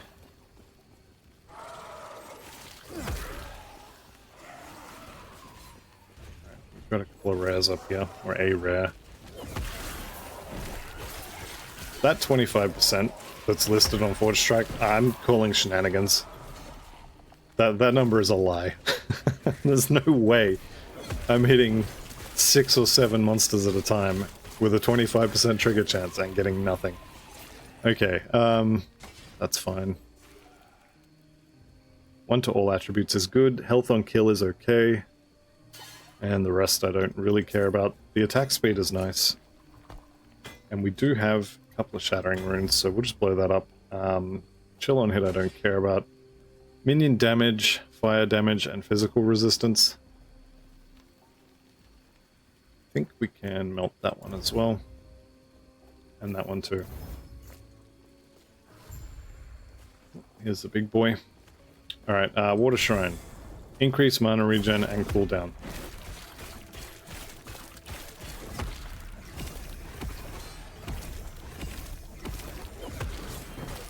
Alright, we've got one sword. I think I'm just going to spin on this guy. Get him down. Alright, Forge Strike. Higher chance. Alright, we're going for higher chance. I probably should have done this before. 3 points, 5% each. I guess that's going to be up to 40% total. Well, I'm not guessing, I can do very simple maths in my head. I think that's a psy-up to get you to spend points there. Oh, we're up to 8. Alright, let's go wreck house while we've got our 8 swords.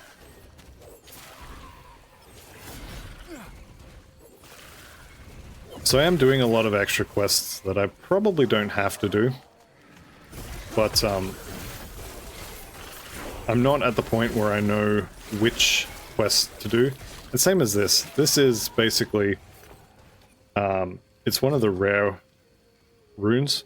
So you go, okay, this will give you not a unique of your choice, but a unique item type of your choice. So if I used it on my boots here, for example, I would get a pair of unique boots. It's not going to be the same base type, well it might be, but it doesn't have to be. It's just going to be a pair, some pair of unique boots. So they could be good to use to get unique boots early. The unique boots are probably going to have some run speed on them. So I think the next pair of boots I find, I will probably use that rune on.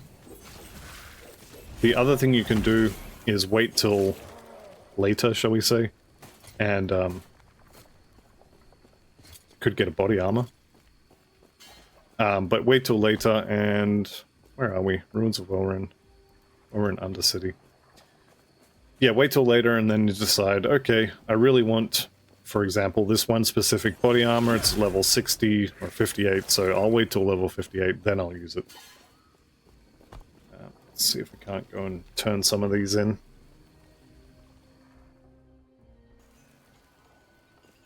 Alright, what do you want? I'll be going. I swear this says I have quests available to turn in here. I may have been wrong there. That's fine.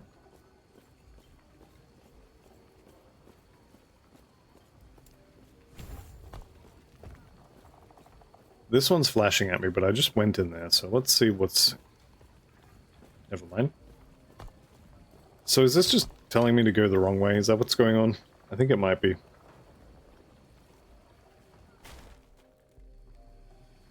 Might be exactly what's just happened. Alright, I see a little pulsing thing over here. That might be where I have to get to. Okay, let's go over there. 5 all at once there, that's pretty good. Up to 6. So I'm just gonna hug this this right wall, and I think maybe I can just go straight down here. What are you up to? Level 18? I'm level 18, so that's probably fine for XP. And that's where we have to go. Okay.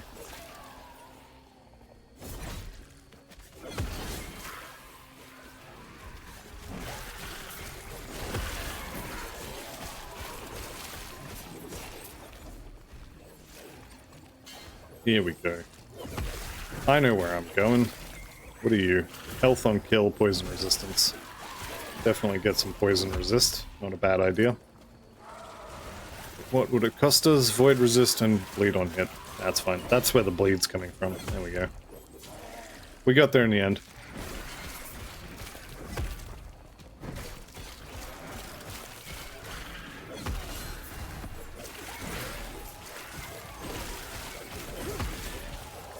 We're up to 7. 7 little swirly blades of death. So this is, I guess, kind of similar to Animate Weapon from PoE. And we'll get Animate Guardian later as well, which I'm looking forward to. That's going to be Manifest Armor here, so 13 levels, 12 levels, something like that.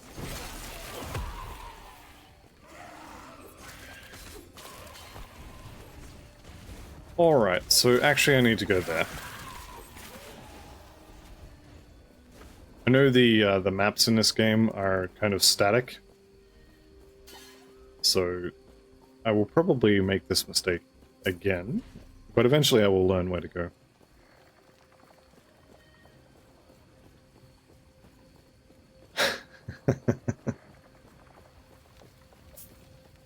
Alright, hang on. Alright, I've gone too far again. This door better be where I'm going. I don't remember this place being such a maze.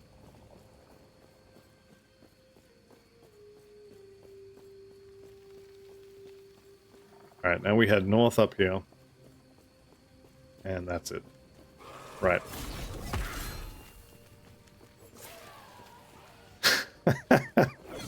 After all that, it's a dead end. Okay. I am convinced that I can't get there. Wait, there's another way. Alright.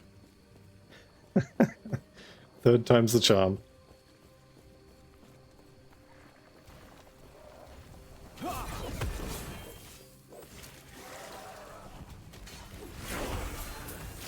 Alright, we've unlocked Void Cleave. Okay, I know where we are now. Alright, no longer lost, which is good. So I just picked up another level in Forge Strike as well. So we can get a little more chance to summon. Actually pretty high on bosses now, which is good, because that's going to be a main damage against bosses. Here we go. Okay, so we need to... Alright, I know where I am now.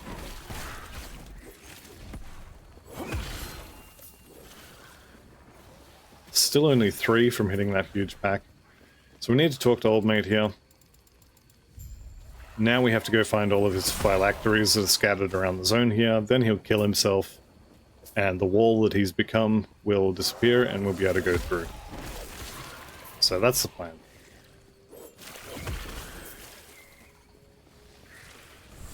Am I just not hitting as many as I think I'm hitting? Is that why I'm only getting a handful at a time?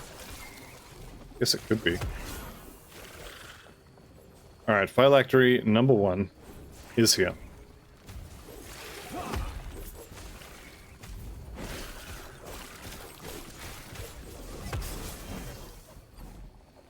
Conduits is the lightning stuff. Melee health on hit. Chance to ignite. Not really what I'm after, but maybe. I think I just whiffed that Forge Strike as well. I don't think I hit anything there. Alright, we're up to 5. 5 is good. There's 7. Do I hear 8? There's 8. Okay, now we're cooking with gas. And I've just picked up the last point. So when spinning, you summon forged weapons every 5 seconds as if you had hit an enemy with Forge Strike. So this is not going to be sort of all at once. We'll wait till these 7 go away. No, we won't. So you have to channel this for 5 seconds, you get 1 weapon. So I've got 1. Another couple seconds, there's 2. Completely out of mana, so that's fun. Okay. We'll need to fix that. How's our elemental resist, actually? Fire is well and truly sorted, lightning is 0, and cold is okay. So I'll have to maybe get some idols to improve that. And then we'll be able to take 2 points out of here, put 1 in... Well, we'll take 1 point out of there, put it in there. And then spin to win will be free. Which is ideally what I want.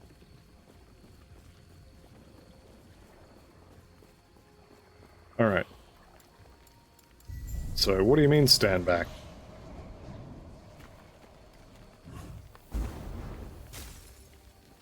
Timing. So good. Unsurprisingly, he doesn't actually hurt you when he explodes like that. Alright, so we're back to town now. We've got, I think the phylactery is what we were sent in there to collect. Poison resist instead of void resist. It's probably good to have. We have heaps of void and not much in the way of poison, so I'll make that swap. Alright, who are you? I'll head there now. Okay, so yeah, they've all gone off to do the ritual grounds, or the ritual at the ritual grounds. And I think we have someone to fight. Which actually means that's going to be something I want. So void resist is 64. We're in a level 19 zone, so 64 minus 19. Looking at, what, 45? Something like that. That's going to be our effective void resistance here. And yep, they're all dead. Do we fight it? We do fight it.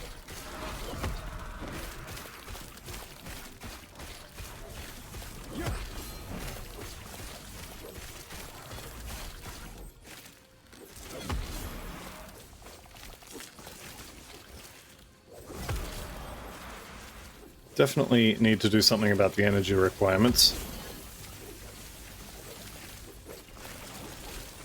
But hey, I think I'm getting a hammer or a sword every time I drop the hammer. Seems like it.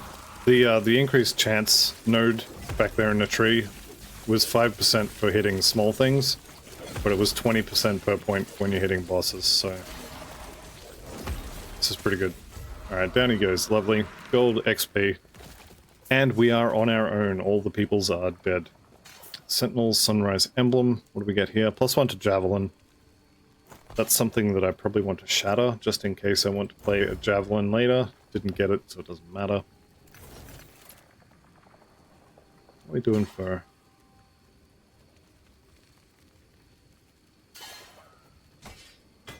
Yeah, we'll leave that. That's fine. Alright, so once I get to the next rift, I've got... I guess I've got at least one quest to go turn in, I think. Maybe we'll do these quests first. Alright. So this is heading north. I guess that's going to be the abandoned tunnel. If I'd taken 2 more steps, I would just know. So that's fun.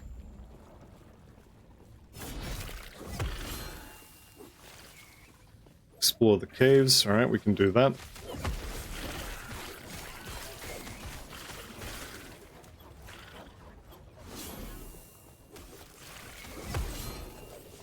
Getting a few weapons up.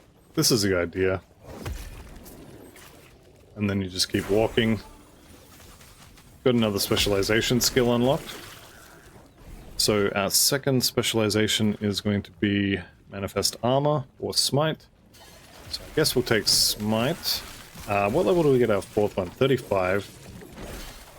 And we'll be taking Manifest Armor in about 10 levels. 20...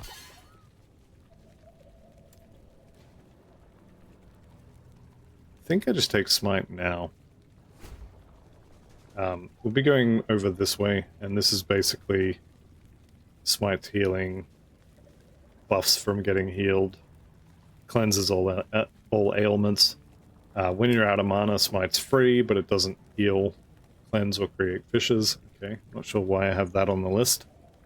But it is basically buffing and healing our minions, so... Maybe I just don't spec anything yet. I do want to take Manifest Armor pretty quickly. So getting that, you know, 5 levels earlier might be the play. We got Pike. I'm starting to think I may have turned all the weapons off. All the armor. Got 2 weapons. Recolor all items with these affixes. Let's go ahead and change these, actually. So this is still set to melee stuff, and don't really care for that anymore. I don't need spells, damage types, fire, physical, and don't need that. We're not trying to actually hit things and kill them anymore. Crits we don't need.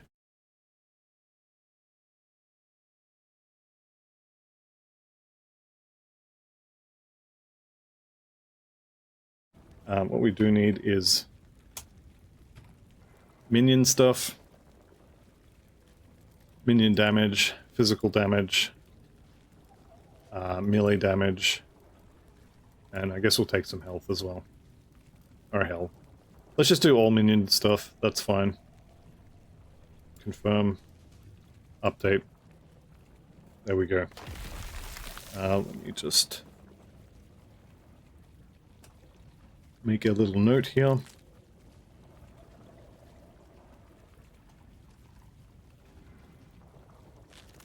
we go. Why is this not hitting me? He did hit me in the end there, but... there we go.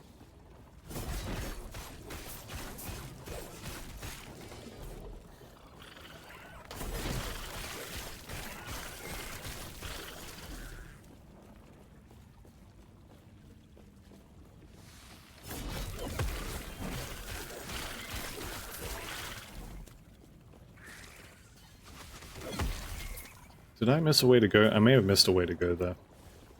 Alright, so we've got minion health on the belt there, and cooldown recovery. I definitely want to keep the cooldown recovery, even if only to shatter it. But I think minion health is not really something I care about.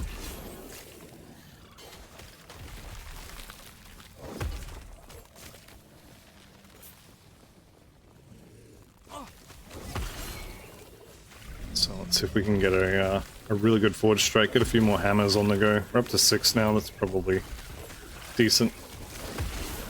Up to 8.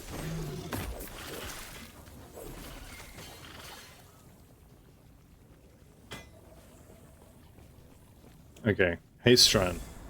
Now we're talking.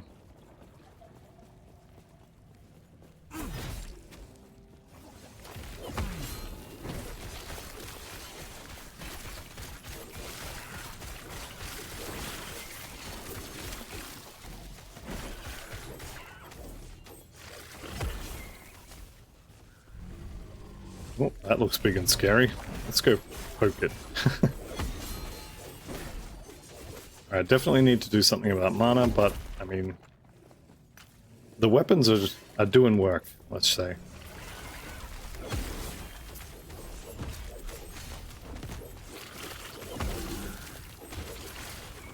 New weapon? Question mark?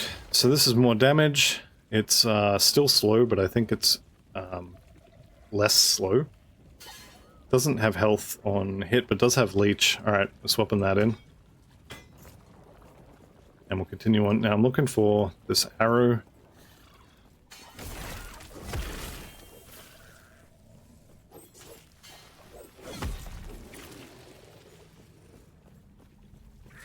That guy's rampant, so he should catch up when that triggers.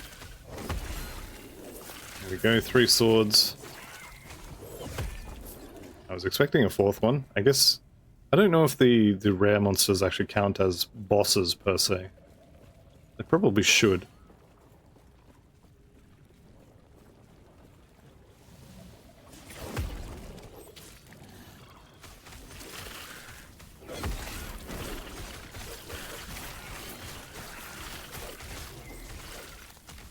And Ursine is going to be minion health. I don't care for minion health yet. I will once I get the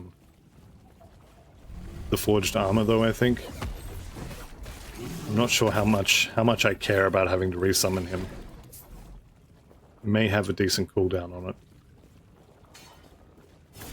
Okay, let's go this way because the arrow points this way.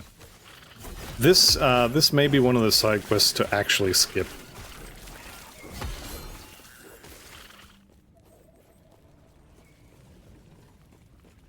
Where are we going? Okay, Lost Refuge. This one, I think, actually... I'll have a look. This one might be an idle slot one. Lesser Refuge, 2 passive points. And this is basically just for running up here. I don't know that it's worth the run, to be honest. But we're already here, so we may as well.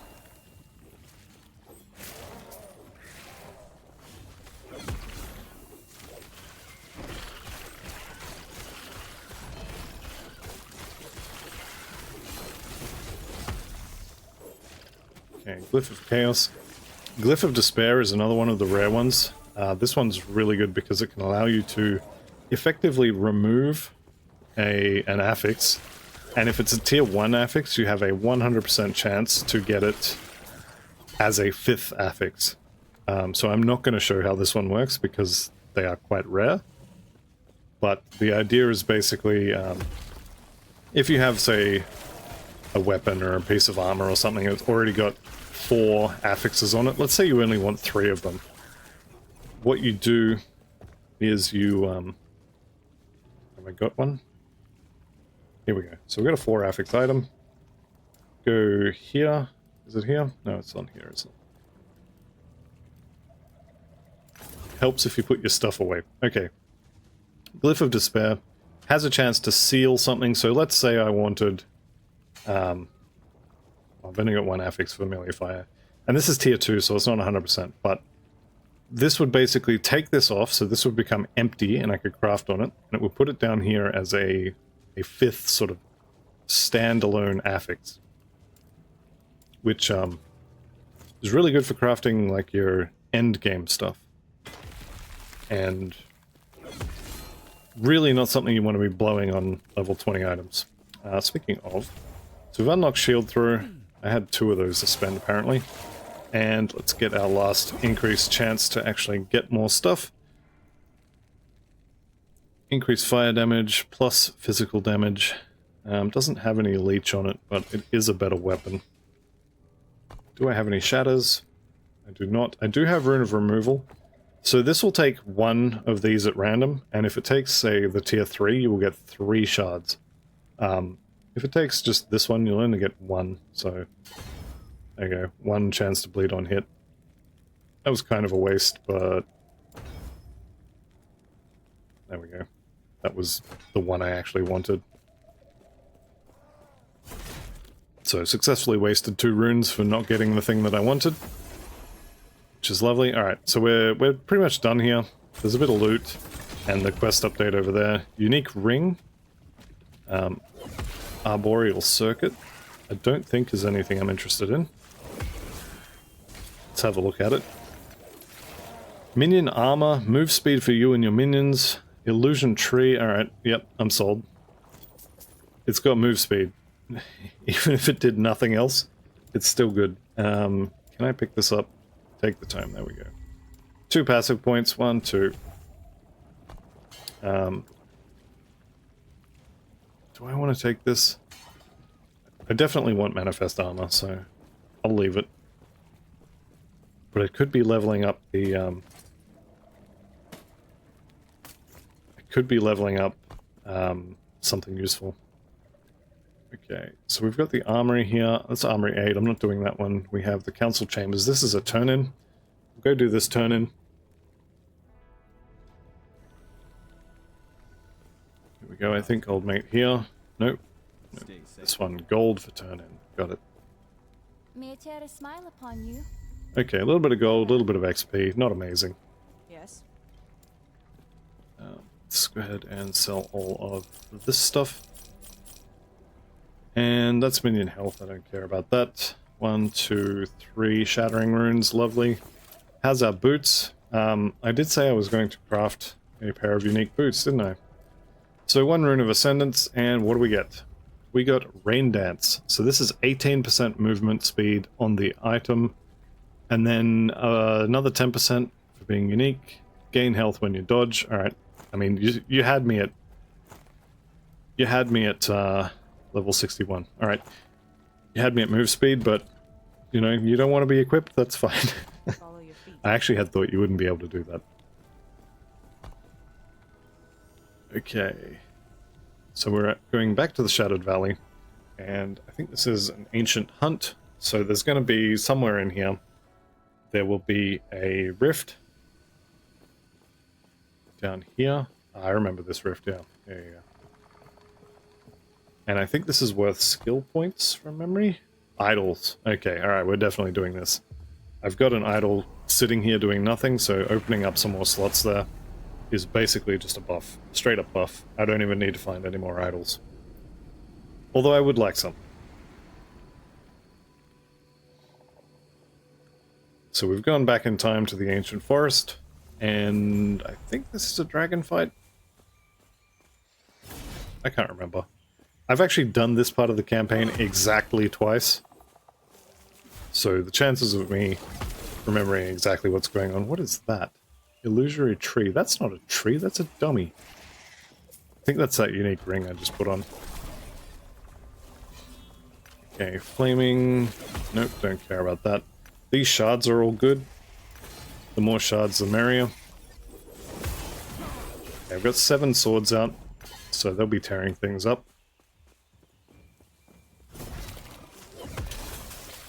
Down to 4. Not great. Not great. This is a dead end as well. It's also not great.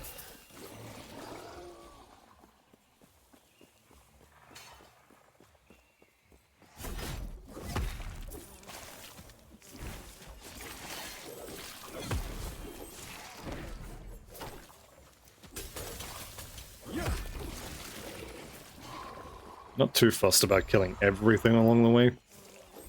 Someone's yelling at me there. What are we? 21, area level 20. Probably cut a lot of this. Never mind, we got an XP shrine. Let's get some XP.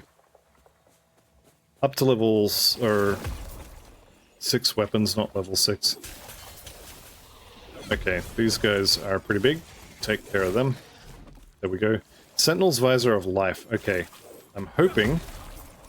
Well, Sentinels is probably not going to give me anything too amazing. Hammer throw damage, health and armor. Let's go ahead and chuck that on. And I'm actually going to shatter this. Let's see if we can craft on this. So I've got armor and health. This is all good stuff. For prefixes, we can apply strength. We can apply vitality. Let's go ahead and chuck some vitality on there. I'm going to use the glyphs to try and make this a little cheaper. And before any of that, I do want... There we go. Critical success. +1 vitality and health. So it's actually upgraded this one for us as well.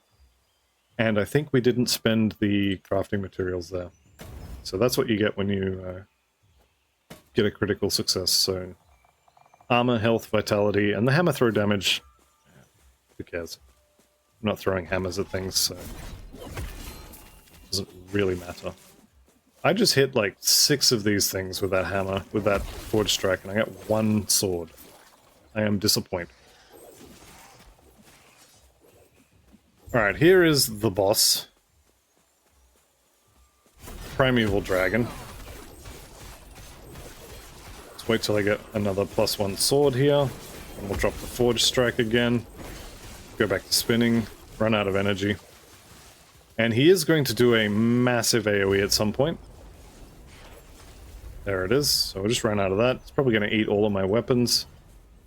All bar 1. So wait for another 1. There we go, got another 1. Drop the hammer. We're up to 4. They're kind of doing work. The Necro was kind of okay as well, but this, I think this is actually more damage. Okay, get out of that. Didn't eat the weapons, which is nice. Only got 5 though. There we go, level 22. Lovely. So we got a level up out of that. Got just the 1 point. I think I may have to go and turn that in somewhere. And that'll be worth a decent amount more. I think it's going to be back in last... Is it Last Refuge? The Void Town? There we go. So the Ancient Forest is done. And if we double click here, yep. So back to, it's the Council Chambers, not Last Hope. So now I think it's the Respec lady down here. Yep. This one, and there we go. +2 idle slots. Lovely. Alright. Let's go ahead and chuck that in. So this is poison resist, health on kill. Good stuff. Got a couple of shattering runes. I definitely want those. Do not dwell on regrets. Minion health. 50% is pretty good. That's minion health as well. That's fine. Yes. What do we got for boots? Move speed and armor. Let's go with that. There we go. Ideally, I'd want to get some rarer ones, but that'll be fine for now. Got a white square on the map there. Okay, so back to the Shattered Valley, and we'll head sort of through the temple here. And who's at the bottom of the temple? Ah, I remember that fight, yep. Okay.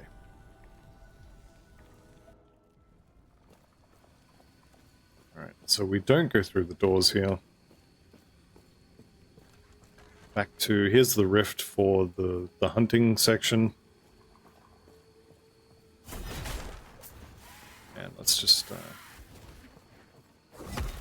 drop a couple of hammers on the way past. I think I'm going to maybe not skip all this sort of stuff, but maybe walk past a lot more than I have been. Okay, we're up to 3 hammers now. 3 swords. 2 swords and an axe, there we go.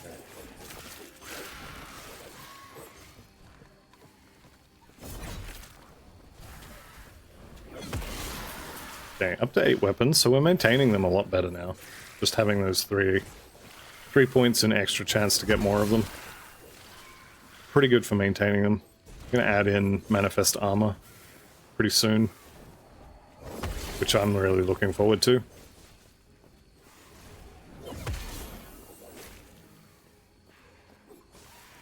I think we're into the necrotic damage section. That might still be void. They're still called void thralls, so it's probably still void. Here we go. Into the courtyard.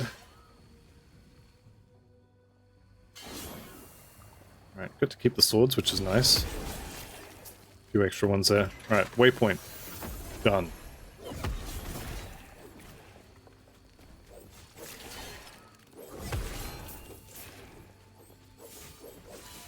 And we can just walk past a lot of this. I know I say that as I don't walk past most of it. Where's the statue fighting the minions, or the locals? There we go, that's 7. So we're looking for the Temple of Iterra. Just picked up another point for Warpath here. So we'll summon Forged Weapons more frequently. I think that's going to take it down to 4 seconds. So 0, 1, 2, 3, 4. Yep, there it is. So yeah, it looks like 1 point per second, or 1 second per point off of that. Which I guess is going to mean that we get 1 hammer every second. I guess they're swords. They're swords, not hammers. Alright. That's a dead end. Did I miss a north? Nope. Nope, we're good.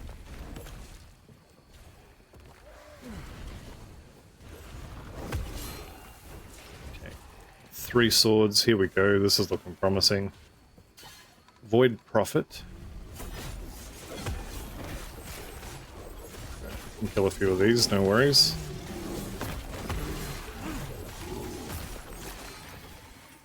That's a big boy.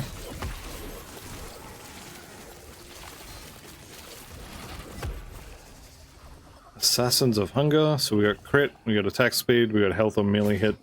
That could be better than the one I have. That definitely is better than the one I have. Let's go ahead and shadow that. Okay.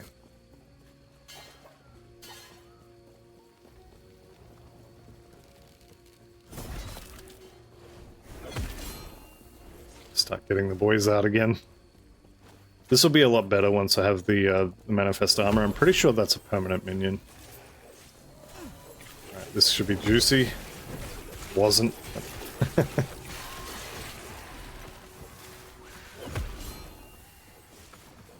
Okay, so we found the temple, and let's go on in.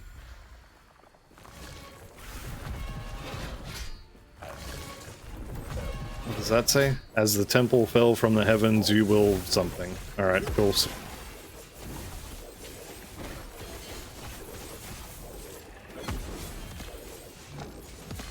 So I think I can just run around in circles here. And keep summoning more weapons. And he'll just fall over. Temple is sacred, you guys. Should I stay out here? I think maybe I should. I mean, it's sacred after all. No? Okay, we'll go in.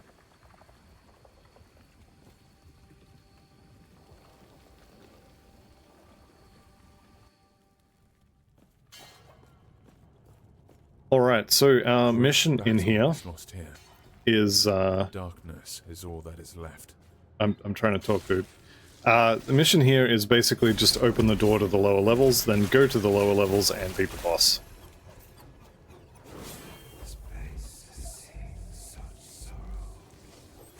I imagine it has.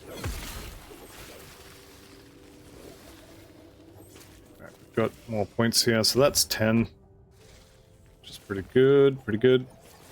Definitely getting up there. The damage has really picked up too. I think we can do this rune prison. In fact, I mean, I know I can do it. But plated belt, it's pretty good.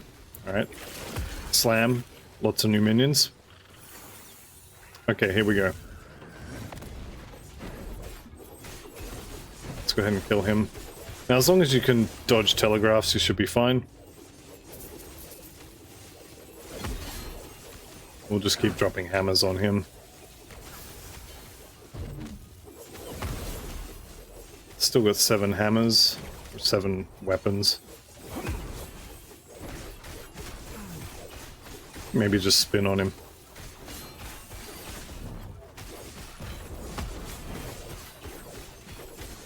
He is dying. I've definitely killed these things faster. Though that was playing on a lich, and liches are kind of broken while leveling. Alright, so it looks like if we just turn no filter. Here's the experimental thing. So 9% of armor mitigation also applies to damage over time. Plus armor, void resistance. I actually want that. And we'll go back to Forge Guard leveling. So I would lose 25% damage, but I think it's worth it. Let's shatter that. Did I get my minion? I didn't get my minion shards back. Minion regen, chance to find potions, that's not great. Hang on to that. Let's see if we can craft anything on this. Armor, void resist, not really. So this one here, I'm going to use a couple chaoses on this. So damage over time, not great. Minion health, probably also not great. But it's also as high, so it's tier 3 now, which means I actually can't do it again, I'm not high enough level. Void res, I think we can safely say that's a pretty good thing to have. There we go. Although void resist is now well and truly capped. Right, where are we going? I want to go north. There's walls in the way. It's unfortunate.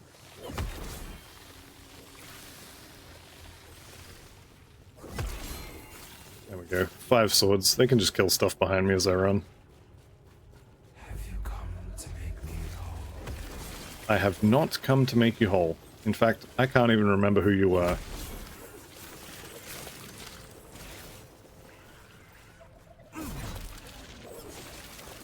Okay, looks like we'll have to kill this Abyssal Fiend to get through the door.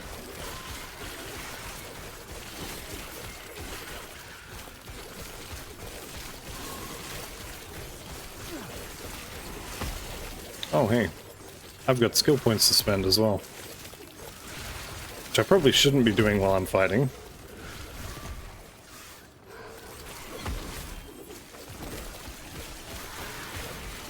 Go, a couple of shards to add to the pile. And the door is still not open. There we go.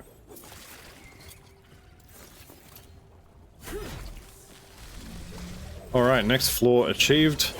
Get a few hammers here. A few swords. There we go, 7. That's enough.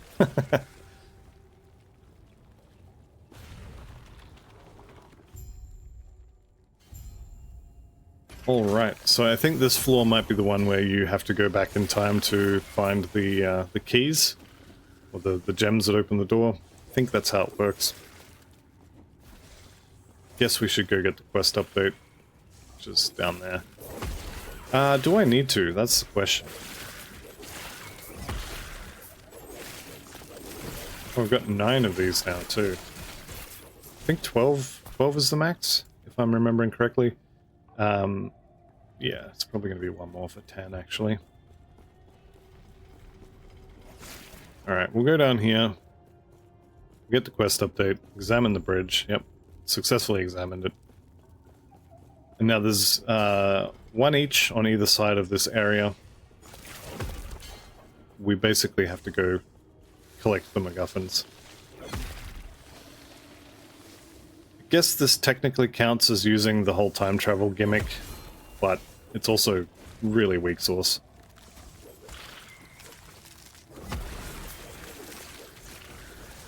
Got 4 swords, that'll do for now. What are we up to? Area level 22, I'm level 23. Could maybe skip some of this. Why do I get the feeling that I actually needed to go the other way? Stand down or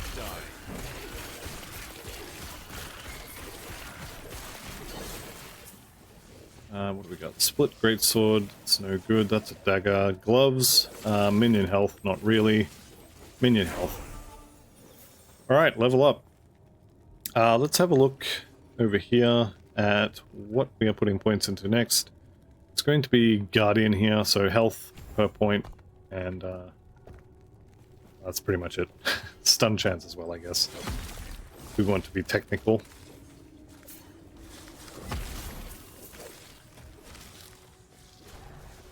Probably should kill that. Probably not going to. Here we go. Here we go. 4 swords.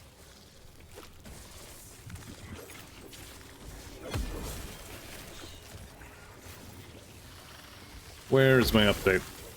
I will say I'm definitely killing a lot fewer things on the Sentinel than I did on, for example, the Lich or the Necromancer. The Necromancer just killed everything while I was walking through. I had so many pets and they had AoE fire arrows and all that sort of stuff. This is actually a little bit more relaxing. I feel pretty tanky, although that could easily change.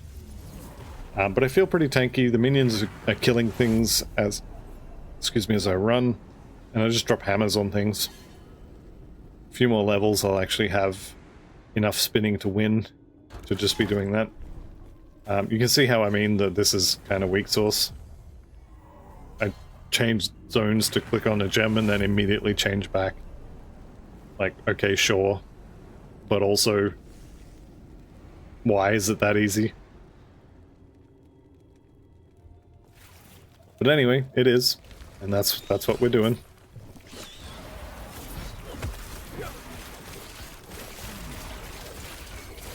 So this looks like a husk similar to one of the first Void-type bosses we fought. Copper Ring of Evasion. Ursine is minion health, which... I don't think I care about the health on these weapons. I don't even know if they can die. But I know they do alright damage. Let's see if we can cut over here. So now I'm basically just going to go do the same thing on the other side. Going to spend time going through a loading screen to click on a thing so I can go through another loading screen to come back. Which I'm not a big fan of. This is actually the point at which I kind of said, alright, I've had enough last time I played this. Though to be fair, there hasn't been any bugs this time, it's just kind of questionable decisions like, hey, go through a loading screen so you can click on a thing so you can go through another loading screen. Which is quite questionable in my opinion.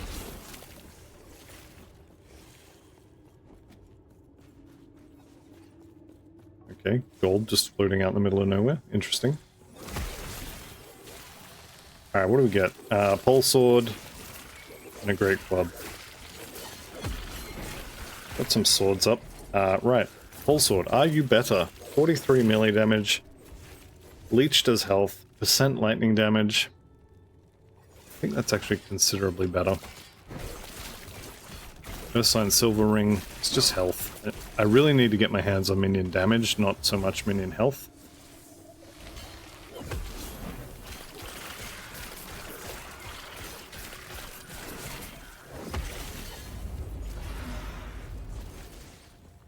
I think we can skip that guy.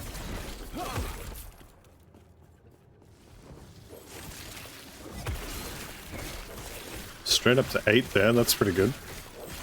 Assassin, Silver Ring of Life. Okay, so we get 7% move speed on this one, and then also 20 health, which I think is... It's actually nowhere near as good as that. Let's just see. So that's got 19.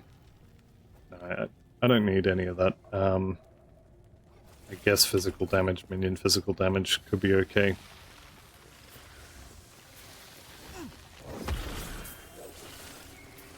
Let's get us a nice big group up here. 6 weapons. There we go. Leeching of Conflagration. This could be okay. Melee damage leached as health. If I could get melee damage leached as energy or mana, that would be great. Don't think it's happening for a while though. Coming up on rank 10 for Warpath, and well, Forge Strike's got a little ways to go yet. Leeching Maul of Hunger. That sounds promising. Health on hit, also percentage. How's the damage on that? It's a little bit lower than that pole sword. But also it has flat physical damage on it. So if I just maybe bump that up a little bit more. Get some health on melee hit, bump that up. What can we add here? It's going to be suffixes. Chance to slow on hit is probably good to have. And I guess we can go another melee fizz. Nope, need another level. Alright, that is a really nice weapon. And this is kind of the strength, I guess, of the crafting system in this game. It was a little hard for me to see it last time I played because I didn't really know what I was doing.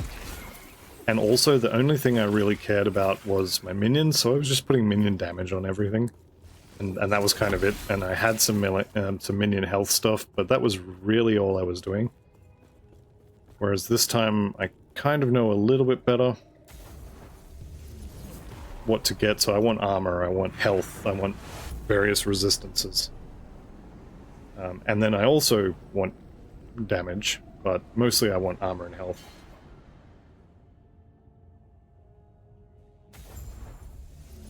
Alright. I've had one loading screen, yes, but what about second loading screen?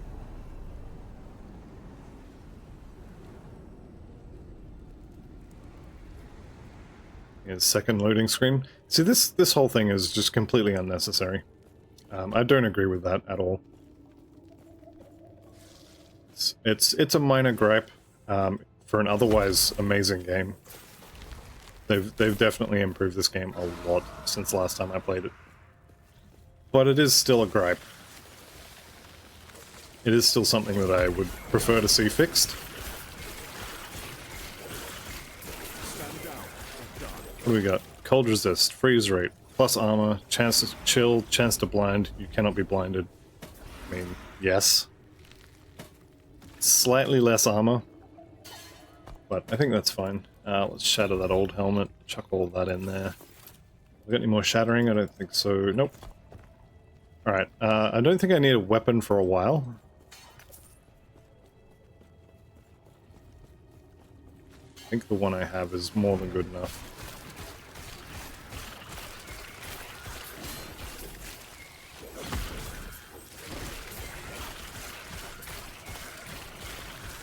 Also get some XP here. Drop the hammer. I wasn't sure when I started this that this build would actually go anywhere, but it seems to be doing alright. Okay, what do we got? Critical hits. Lovely.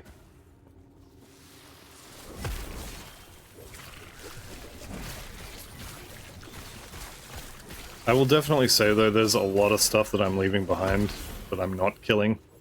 Whereas on the Lich, everything just kind of melted around me. Because I had damage over time fields, basically, with the Wandering Spirits. You can also do Death Aura, which is similar to Righteous Fire, but it's poison. There's a lot of stuff you can do with the Acolyte, where you just kind of walk around and things die. And it's good, but also it's kind of, I don't know, a little bit unfair. Unfair is probably the wrong word. Alright. Gate complete. There we go. The ramp is now open. We probably could have just climbed down the chain before, but hey, we got to use our fancy time gimmick to sit through 4 loading screens. This bothers me way more than it should. It's actually not a big deal. Definitely bothers me. Alright. Let's get some extra weapons, firstly. Now this area is a little bit funky when it comes to the where to go sort of thing. Here we go. I got very stuck a couple of times in here. Alright, we're up to 10 weapons here. That's more than enough. Although, I guess that's the max, so it's gonna have to be enough, isn't it?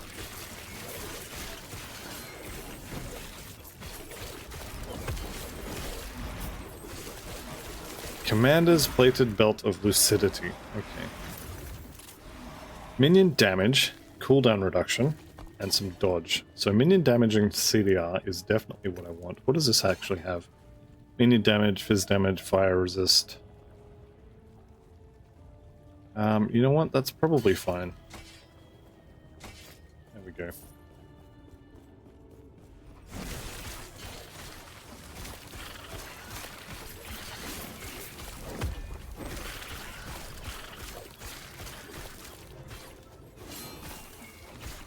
Just hold this down, get a few weapons on the go.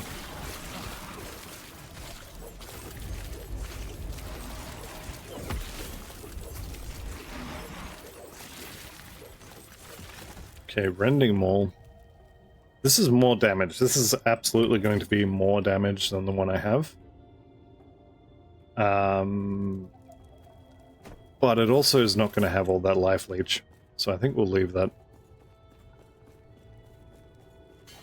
Alright. And now it's boss fight o'clock. So we'll go to the end of Ruin. I think all of my my weapons are gone now.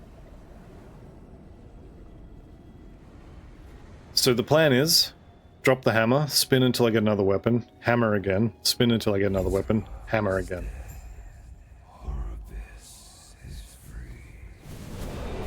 Alright, so the Emperor's remains. Forgot to drop the hammer the first time. How much of this can I just stand in? That's the real question.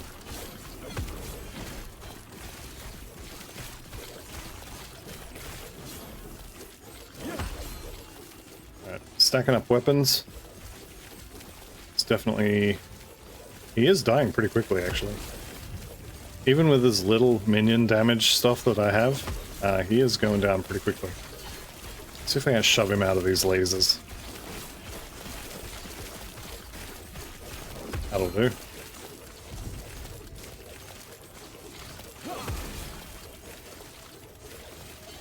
So I'm up to 6, 8. And he's dead. Okay, awesome. Alright, so that's a 2.5 video. 2.5 hour video. I think we'll complete this and I think this seems like a good place to take a break. So in the middle of this loading screen, I'm going to cut the video. So thank you all for watching. I'll see you in part 2, and bye for now.